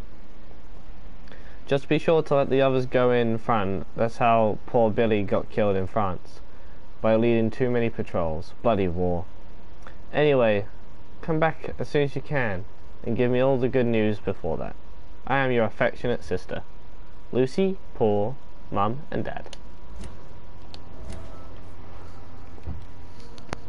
Good evening, Nurse Hawkins. Good evening, Dr. Reed.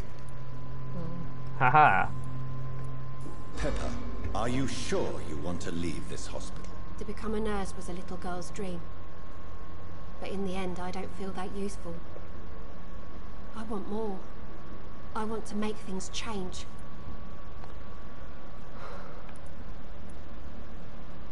You should be proud of what you've achieved. This hospital represents hope for many people in need of help. Maybe you're right. But at the moment, I feel like we're just a cemetery waiting room.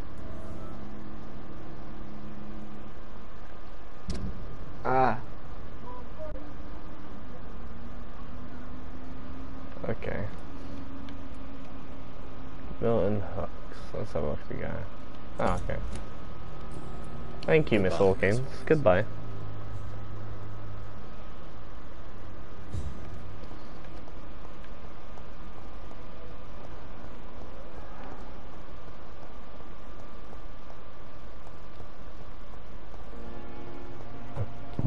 Oh, pardon me. Pardon me again. This is the 2nd floor, she said, so. I cannot enter. This door's locked. Not now. Okay, Dr. Swansea, my bad.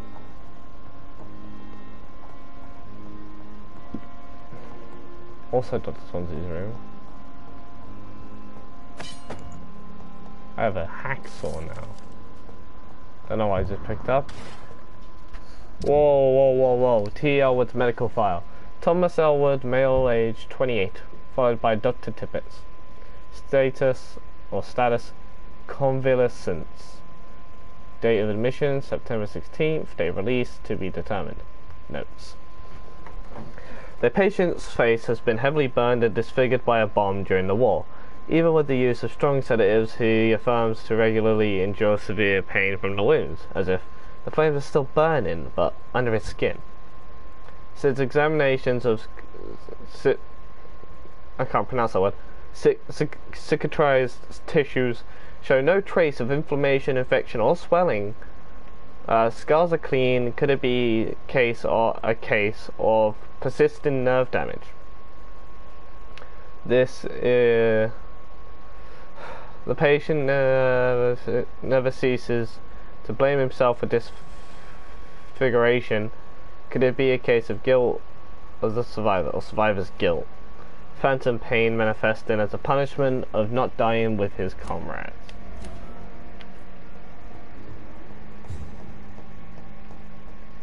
It's locked.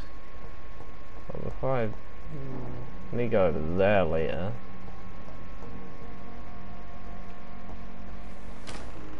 This must be the place.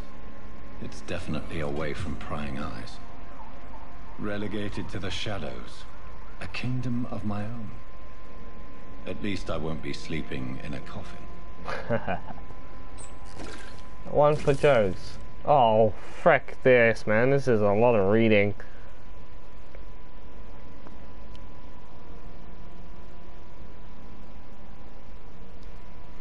It is a rare opportunity and almost a privilege to approach a vampire, to observe their most intriguing physical and psychological traits with a scientific and rational eye. Here are some of the most fascinating abilities I've personally observed over the last 10 years while interviewing a few vampires, or Econ, as they're preferred to call themselves. Supernatural speed. A vampire can act and move like a mortal in all his actions, but the trained eye will spot that they have the keenest sense. You can react quicker than any mortal on a few occasions. Alarm, surprise, necessity to flee. I have seen a vampire move so quickly it's almost as if he vanished just to reappear somewhere else. The human eye cannot follow their movements when they act so quickly, but it's not as if they teleport or dematerialization. It is a supernatural speed. For me, it is a cat-like attribute which allows them to run, dodge, or jump longer and faster than us. I also notice that such speed seems to exhaust them, and they are bound to physical limitations. Mesmerism. One of the most powerful abilities a vampire can deploy is the capacity to force them all to obey them. To force them all to obey them. Ah, shit, where was I? I lost it. And I call this mesmerism.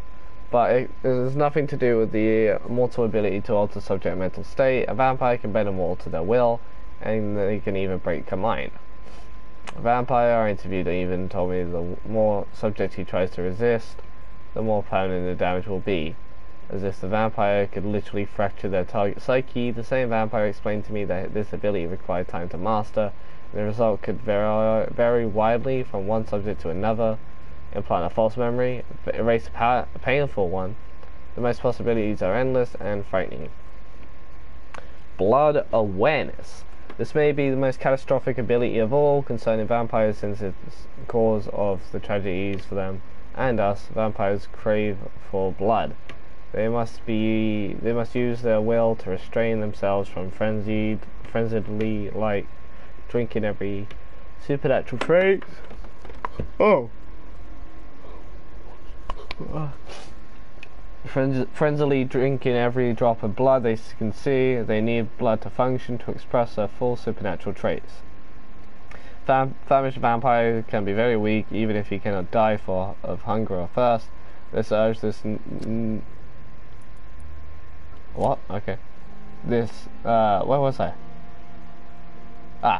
This urge, this need for blood may explain why a vampire is so aroused by it. Vampire confessed to me that blood could sometimes blind him, since its smell and attractiveness can be strong. When he focuses, a vampire can almost see blood all around them, inside warm bodies, through walls, and on a supposedly clean weapon, etc. The same vampire even told me that he can see if a mortal has clean blood or is ill, and in that case, in some cases, he can even sense diseases, infected clothes, or even items in a room. If it is true, it could have medical applications. It's almost a belief. I'll just look around the room before I do anything, because there's a thingy here. Refill. Even though I didn't use any, just refill. And then bedtime. Or evolution time, as it's called.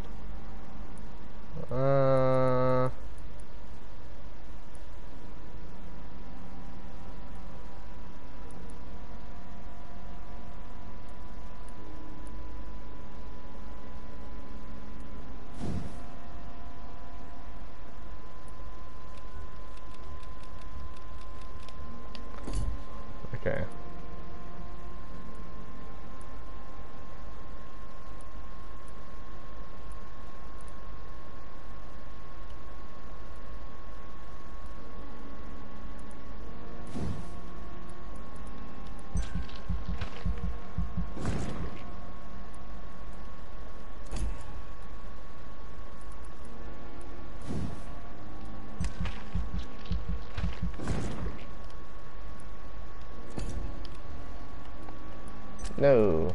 Just confirm, and we'll be on our way. Ta-da!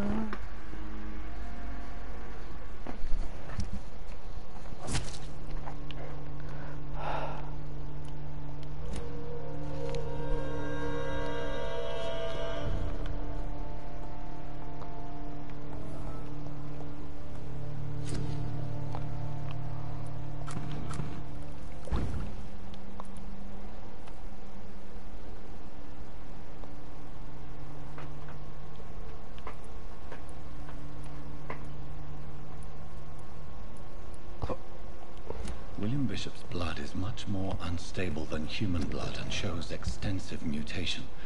But this is not what happened to me. I must keep on searching.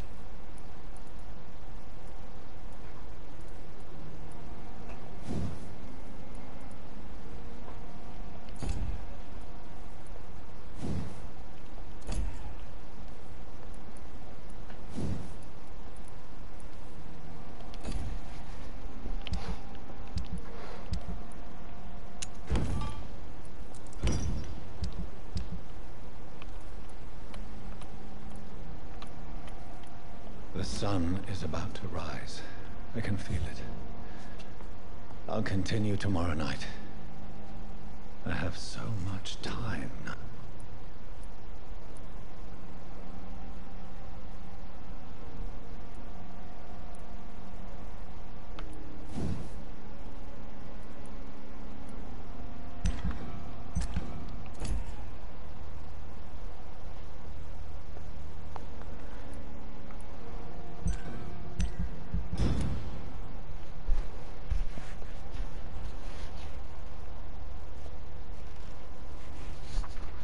If I'm to stay here until my research is complete, I'd better...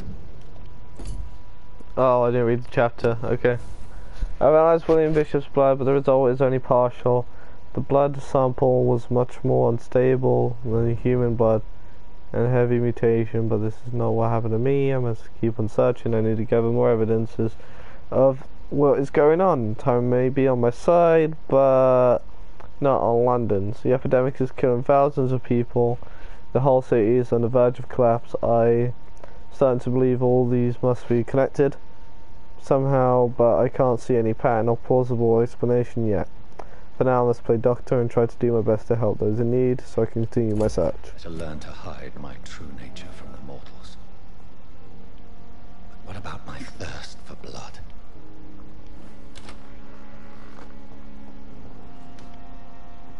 Yes, Nurse Crane? How can I help you? I'm so sorry. I know Dr. Swansea wanted you to rest, but we have somewhat of a crisis. A crisis, you say? Our supply of antiseptics is nearly depleted. I was hoping there was another box up here, but...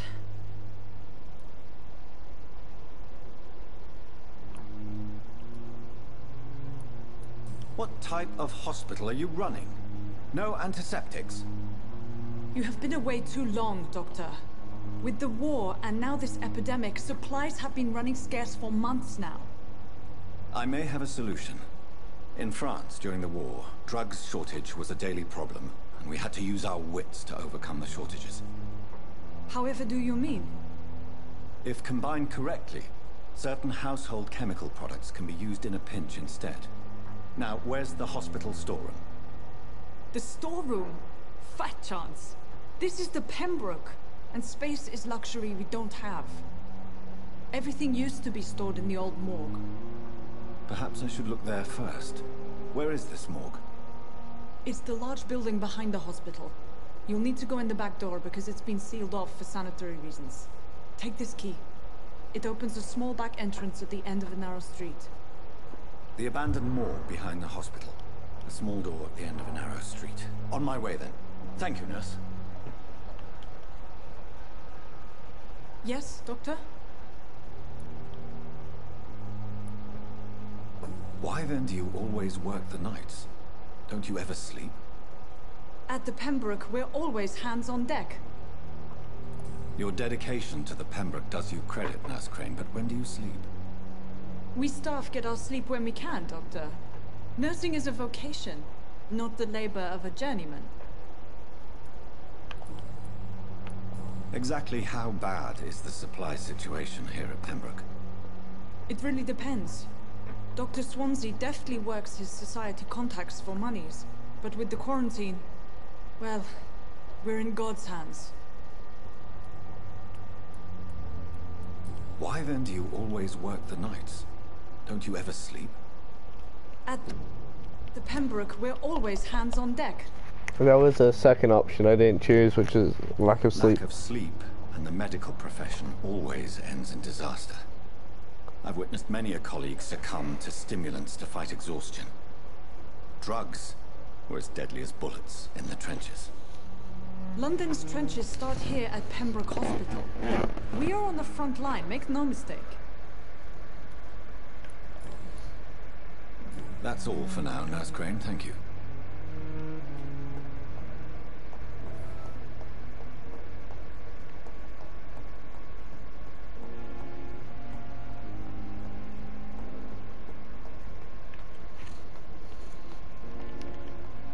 Let me figure out how to get over to there so we can find out who's spying on what's her face.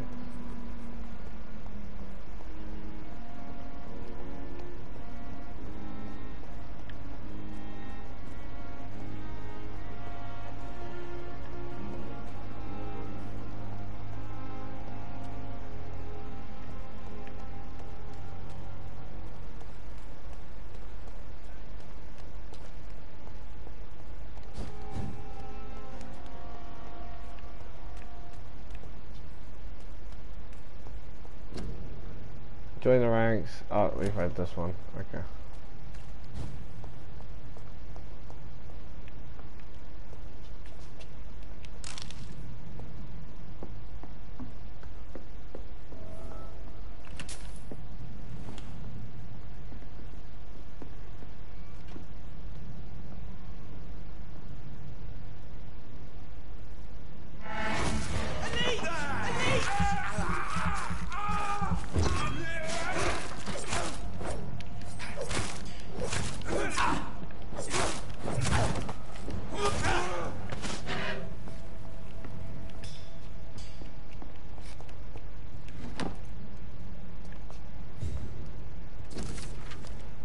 th October from Guard of Pruin Command Post to East End Patrols. Objective: Vampire activity, hospital survey investigate. 3 days ago, one of our new recruits had a rumour that the presence of a female vampire hiding in Pembroke East. All we have is her first name, Velma. Your mission is to discreetly go there and observe any suspicious activity, send in said leech.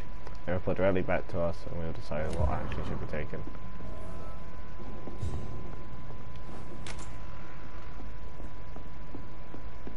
Find the local command post of the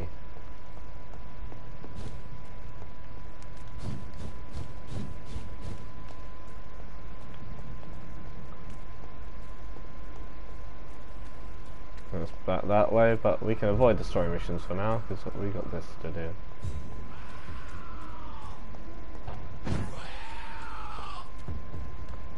Oh, not another one.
Wait a minute.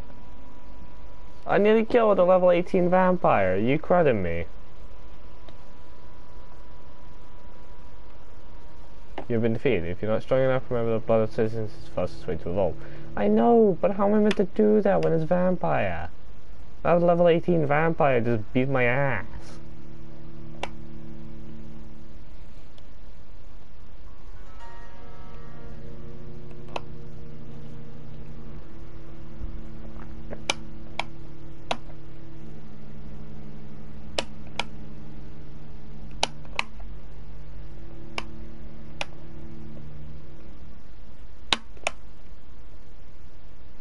Vampyr, this low screen, take it forever. Hope the game did not crash. I did not, thank God.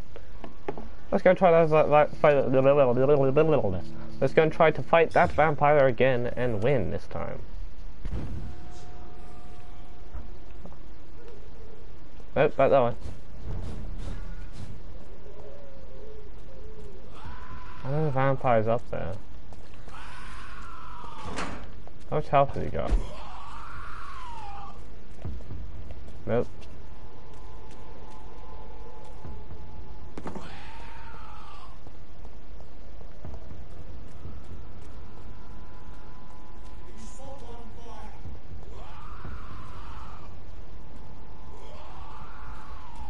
I'd step back, sir. Last warning. Really? You don't hear the screaming Vampyr now?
Wet Boot Boys note. Concerning the recruitment of new boys in Whitechapel, I think I found one. Albie, he's as stupid as a stool but tough. Asked him to prove me that he could get drugs off the black market and deliver quickly and nicely. This time with me, I'll tell him he's accepted as the Wet Boot Boy, and he must now meet the bosses to get his orders.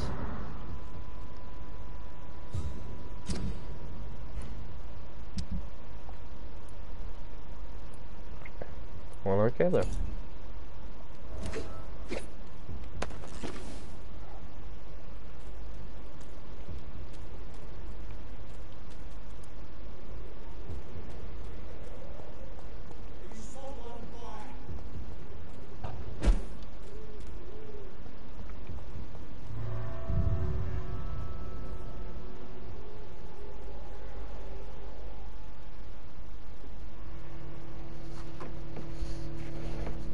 What the hell was that?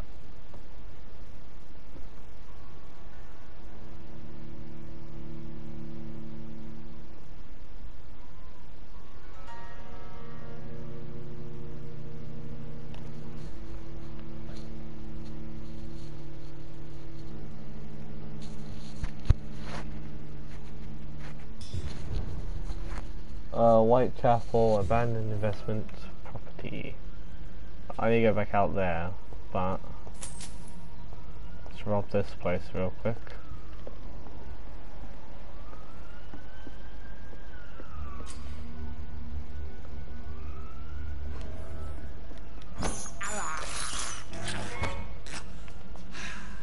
I cannot enter.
What happened? Who are you? It's all right, sir. You're safe now. Oh, a fellow Englishman. Thank you, sir. For a moment, I thought those bloody heathens had killed me. What are you doing here? This place is not safe. Yeah, it's a cesspool, but it's mine. I came to collect some overdue rent. But those who still live here have gone completely bonkers. You're very lucky to be alive. Yeah, filthy immigrants. Fucking savages, every one of them. And now with this bloody fever, they're just animals. You can find safety of sorts in Whitechapel. If you're quick and cautious, you'll be able to avoid the savages.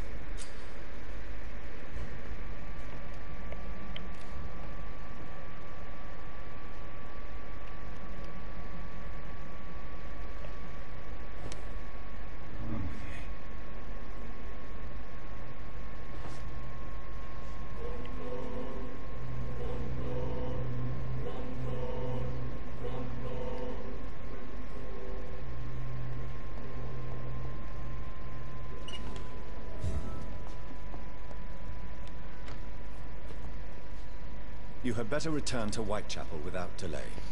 It will be safer there. Safety isn't really an issue in Whitechapel, because you never are. Never have been.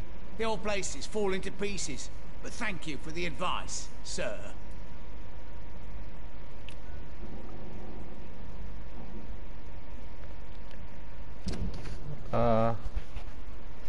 Loss of blood quality.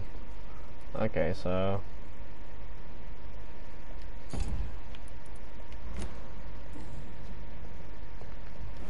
I would have killed him, but I need to cure him first.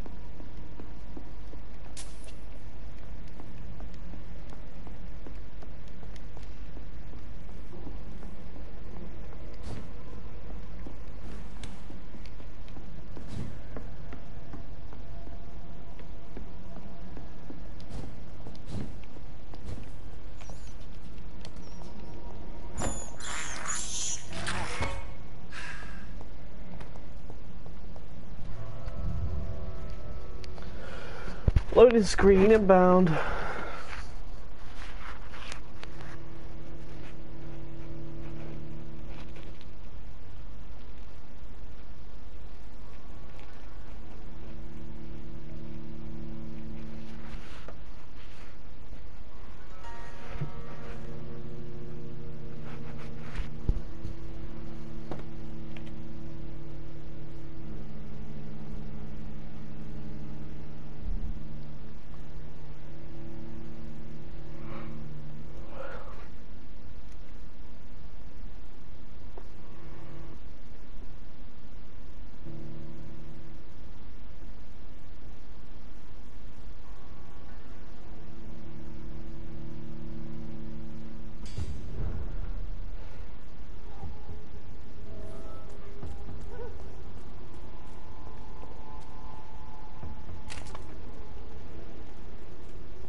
Steady, boys! We've got one of them here!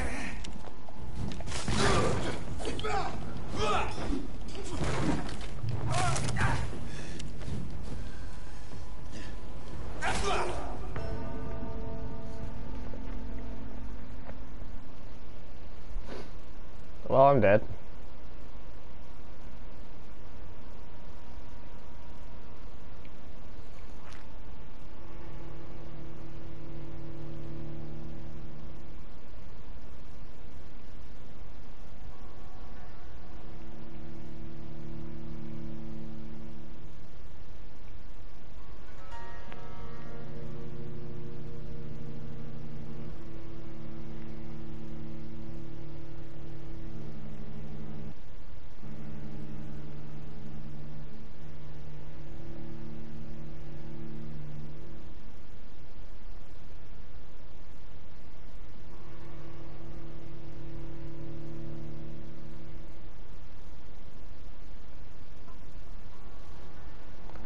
Spawns there. Oh, look at that.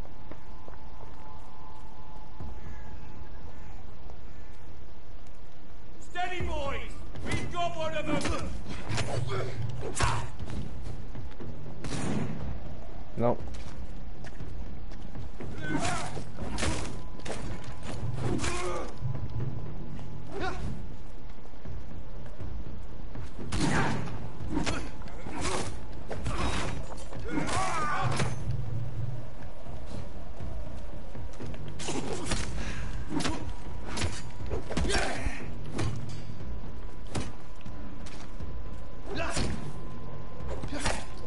Ow.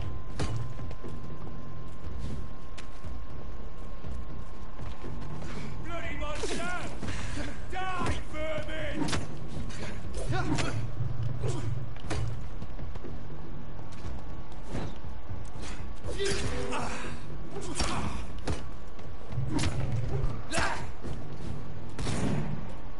I'll put an end to you!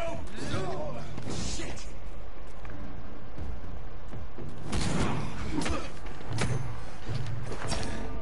Oh, you wanker.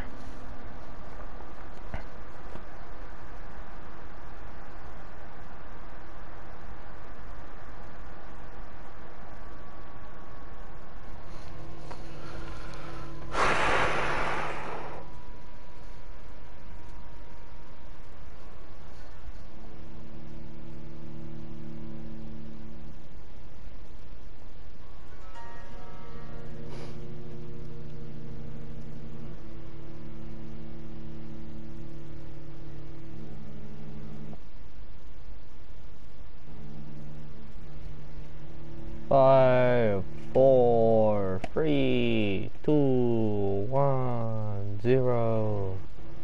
-1, -2, -3. Spawn in. -4, -5. Spawn in. Thank you.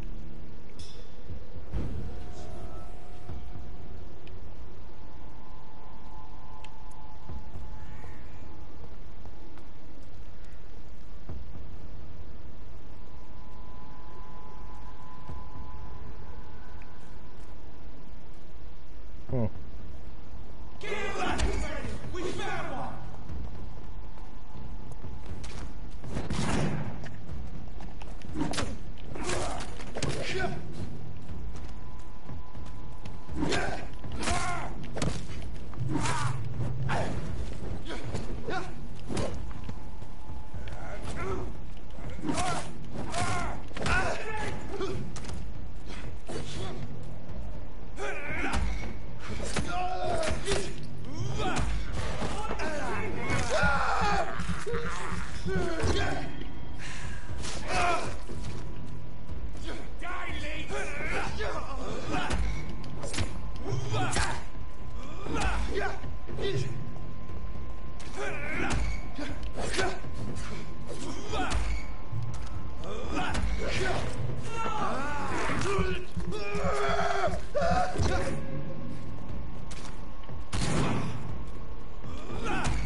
This one's mine!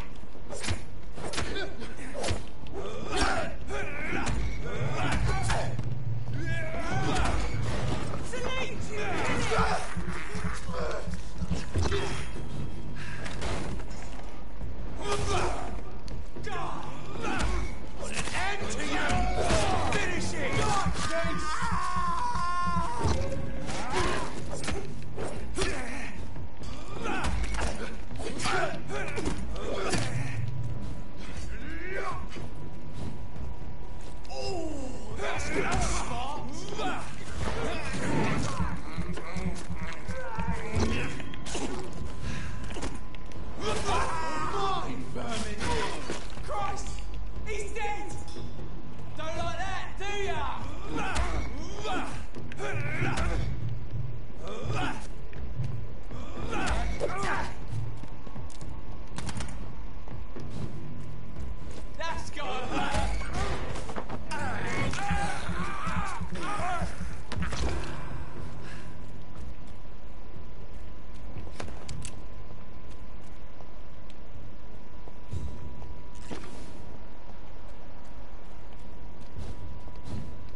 I moved so fast I created an autosave. Look at that. Zoom, zoom, zoom, zoom, zoom, zoom, zoom, zoom, zoom, zoom. Oh, I suspect it's a thing.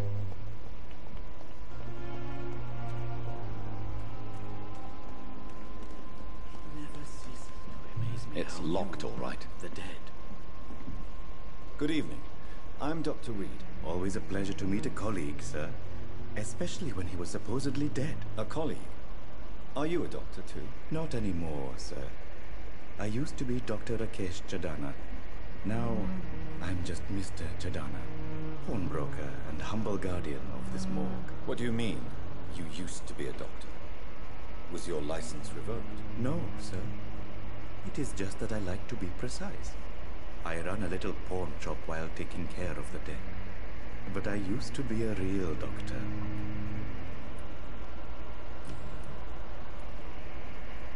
Do you work here alone? Yes, very easy work, sir. All I have to do is watch a few bodies. The situation was very different when the main morgue was still open. Why do you have to watch these bodies? Because these poor fellows have no names. We keep them in case someone comes looking for the missing. Sadly, very rarely happens. Why close the hospital's main morgue? It was for sanitary reasons after the beginning of the epidemic. Cadavers had to be moved to the nearest mass grave. Are you afraid or uneasy being surrounded by so many corpses? Why should I? These bodies are empty vessels. Flesh left to decay. Poof. No soul anymore. All gone. An interesting point of view. And quite an exotic one, too. Most people fear, or at least have respect, for dead flesh. Sir, as a medic during the war, I learned to face my death and the death of others. It's the pain we have to tame, not death itself. How did you get this job? After I left the army, I worked as an undertaker down by the docks. A dangerous place with many an unpleasant business there. Milton Hooks helped me get a job here. Have we met before? I don't think so, sir. Why? When we first talked, you said you were glad to meet me since I was reported dead. Funny story, sir. Your sister came here a few nights ago. You were missing, and she was looking for your body. She must be very relieved now.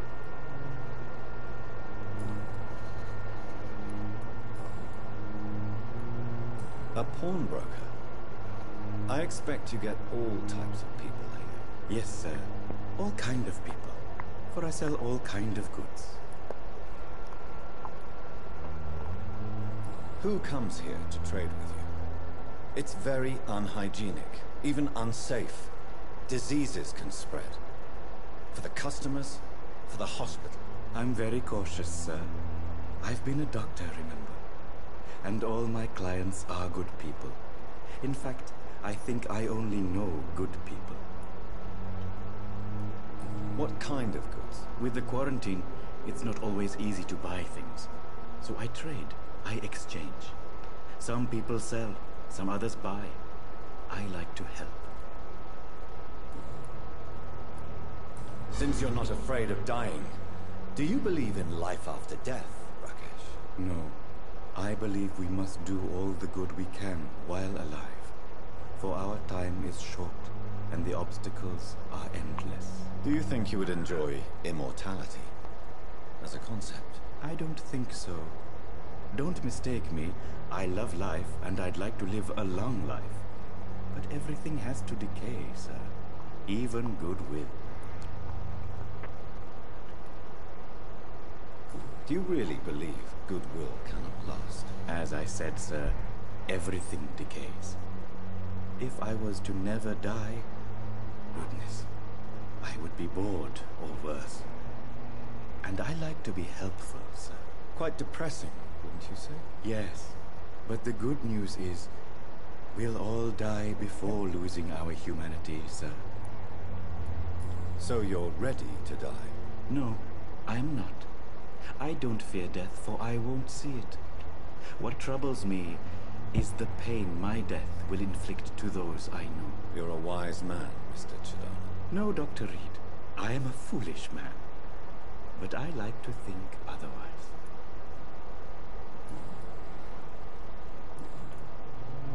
Please show me what you have to sell. Of course. It's just trinkets and curios, really. But I'm sure they can be useful. Huh. Codeine, strong opium, and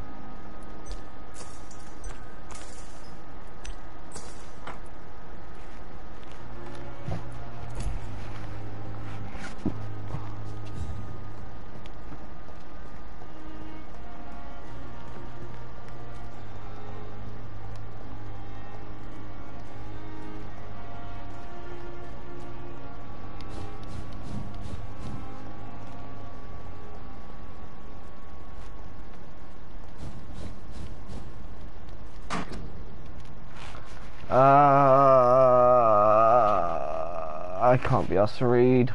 If you want to read this, pause it, read it, CBA. I've been reading too many, and I will be ending this stream soon. I just wanted to get to some part. It's locked. Like, a bit further before I ended the video, or stream, as it is. Scowl voices in the garden. I should investigate. If they were to find somebody. If they were to find somebody, it'd be catastrophic. Like, they would kill them. And if it's Scowl voices, plural, you would certainly be murdered. Or I would. There's 2 vampires attacking me. But then again, I just fought against like 3, and then that level 18. Then that level 10 or 12, whatever one it was, in the alleyways. Yeah.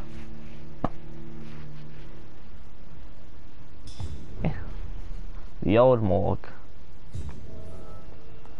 I'll check the gardens later.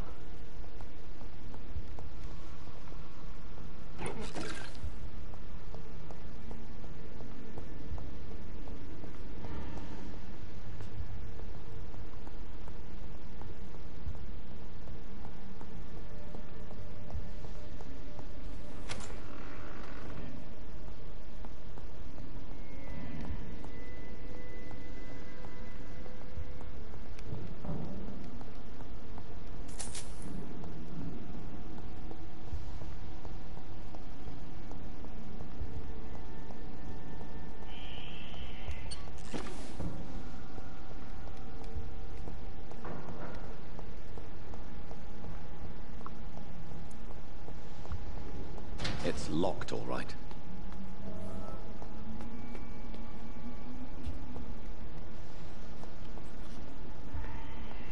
Balls of Mars. Fortifiers. As popular as they are ineffective.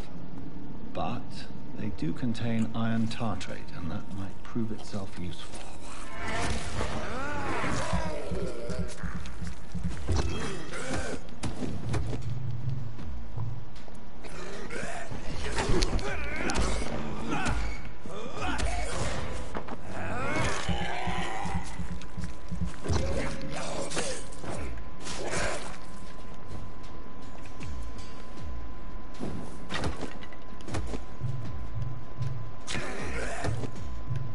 Behavior is similar to the infected William Bishop.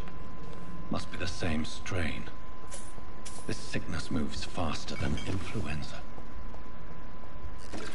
This key will surely grant me access to the basement.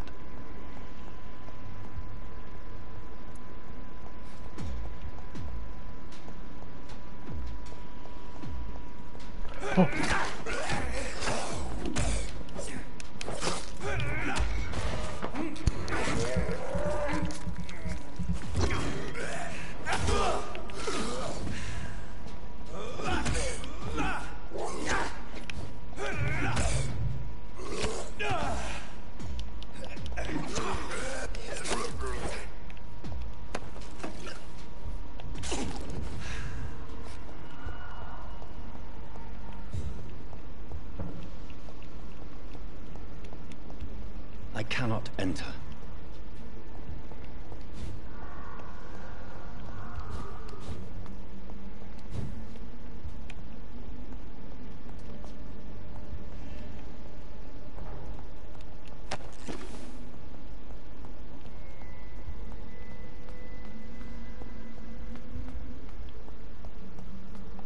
No. Oh.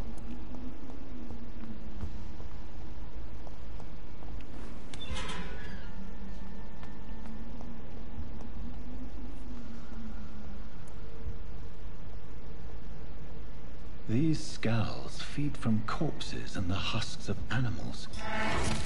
They're not old blood.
Blood absorb, you can acquire any type of offhand weapon and it directly absorbs blood. Okay. Office of Pembroke Medical Examiner, report of investigation, descendant Samuel Connor, race Caucasoid, sex male, age 39, home address unknown, occupation fisherman. Type of death, natural. Probable cause of death, fast progressive pneumonia by virus-induced pulmonary consolidation, Spanish influenza. Examination attendees, Dr. Cronin and Corcoran Tippett and Nurse Gwyneth Brannigan. Name and signature of medical examiner. Mr. Connor's injuries don't match the report. I'd better look into this.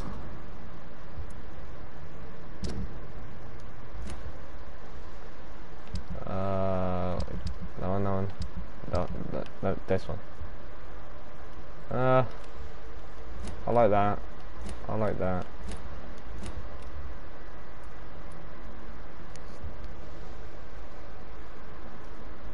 Well, let's just equip that for now.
Skulls can be so ferocious. I'm not sure I can defeat them without becoming stronger. To drink blood is so tempting.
Right, so this playthrough is coming to an end. Once I make it back to the bedroom, go and sleep and evolve, that'll be it for this episode or stream, whatever you want to call it.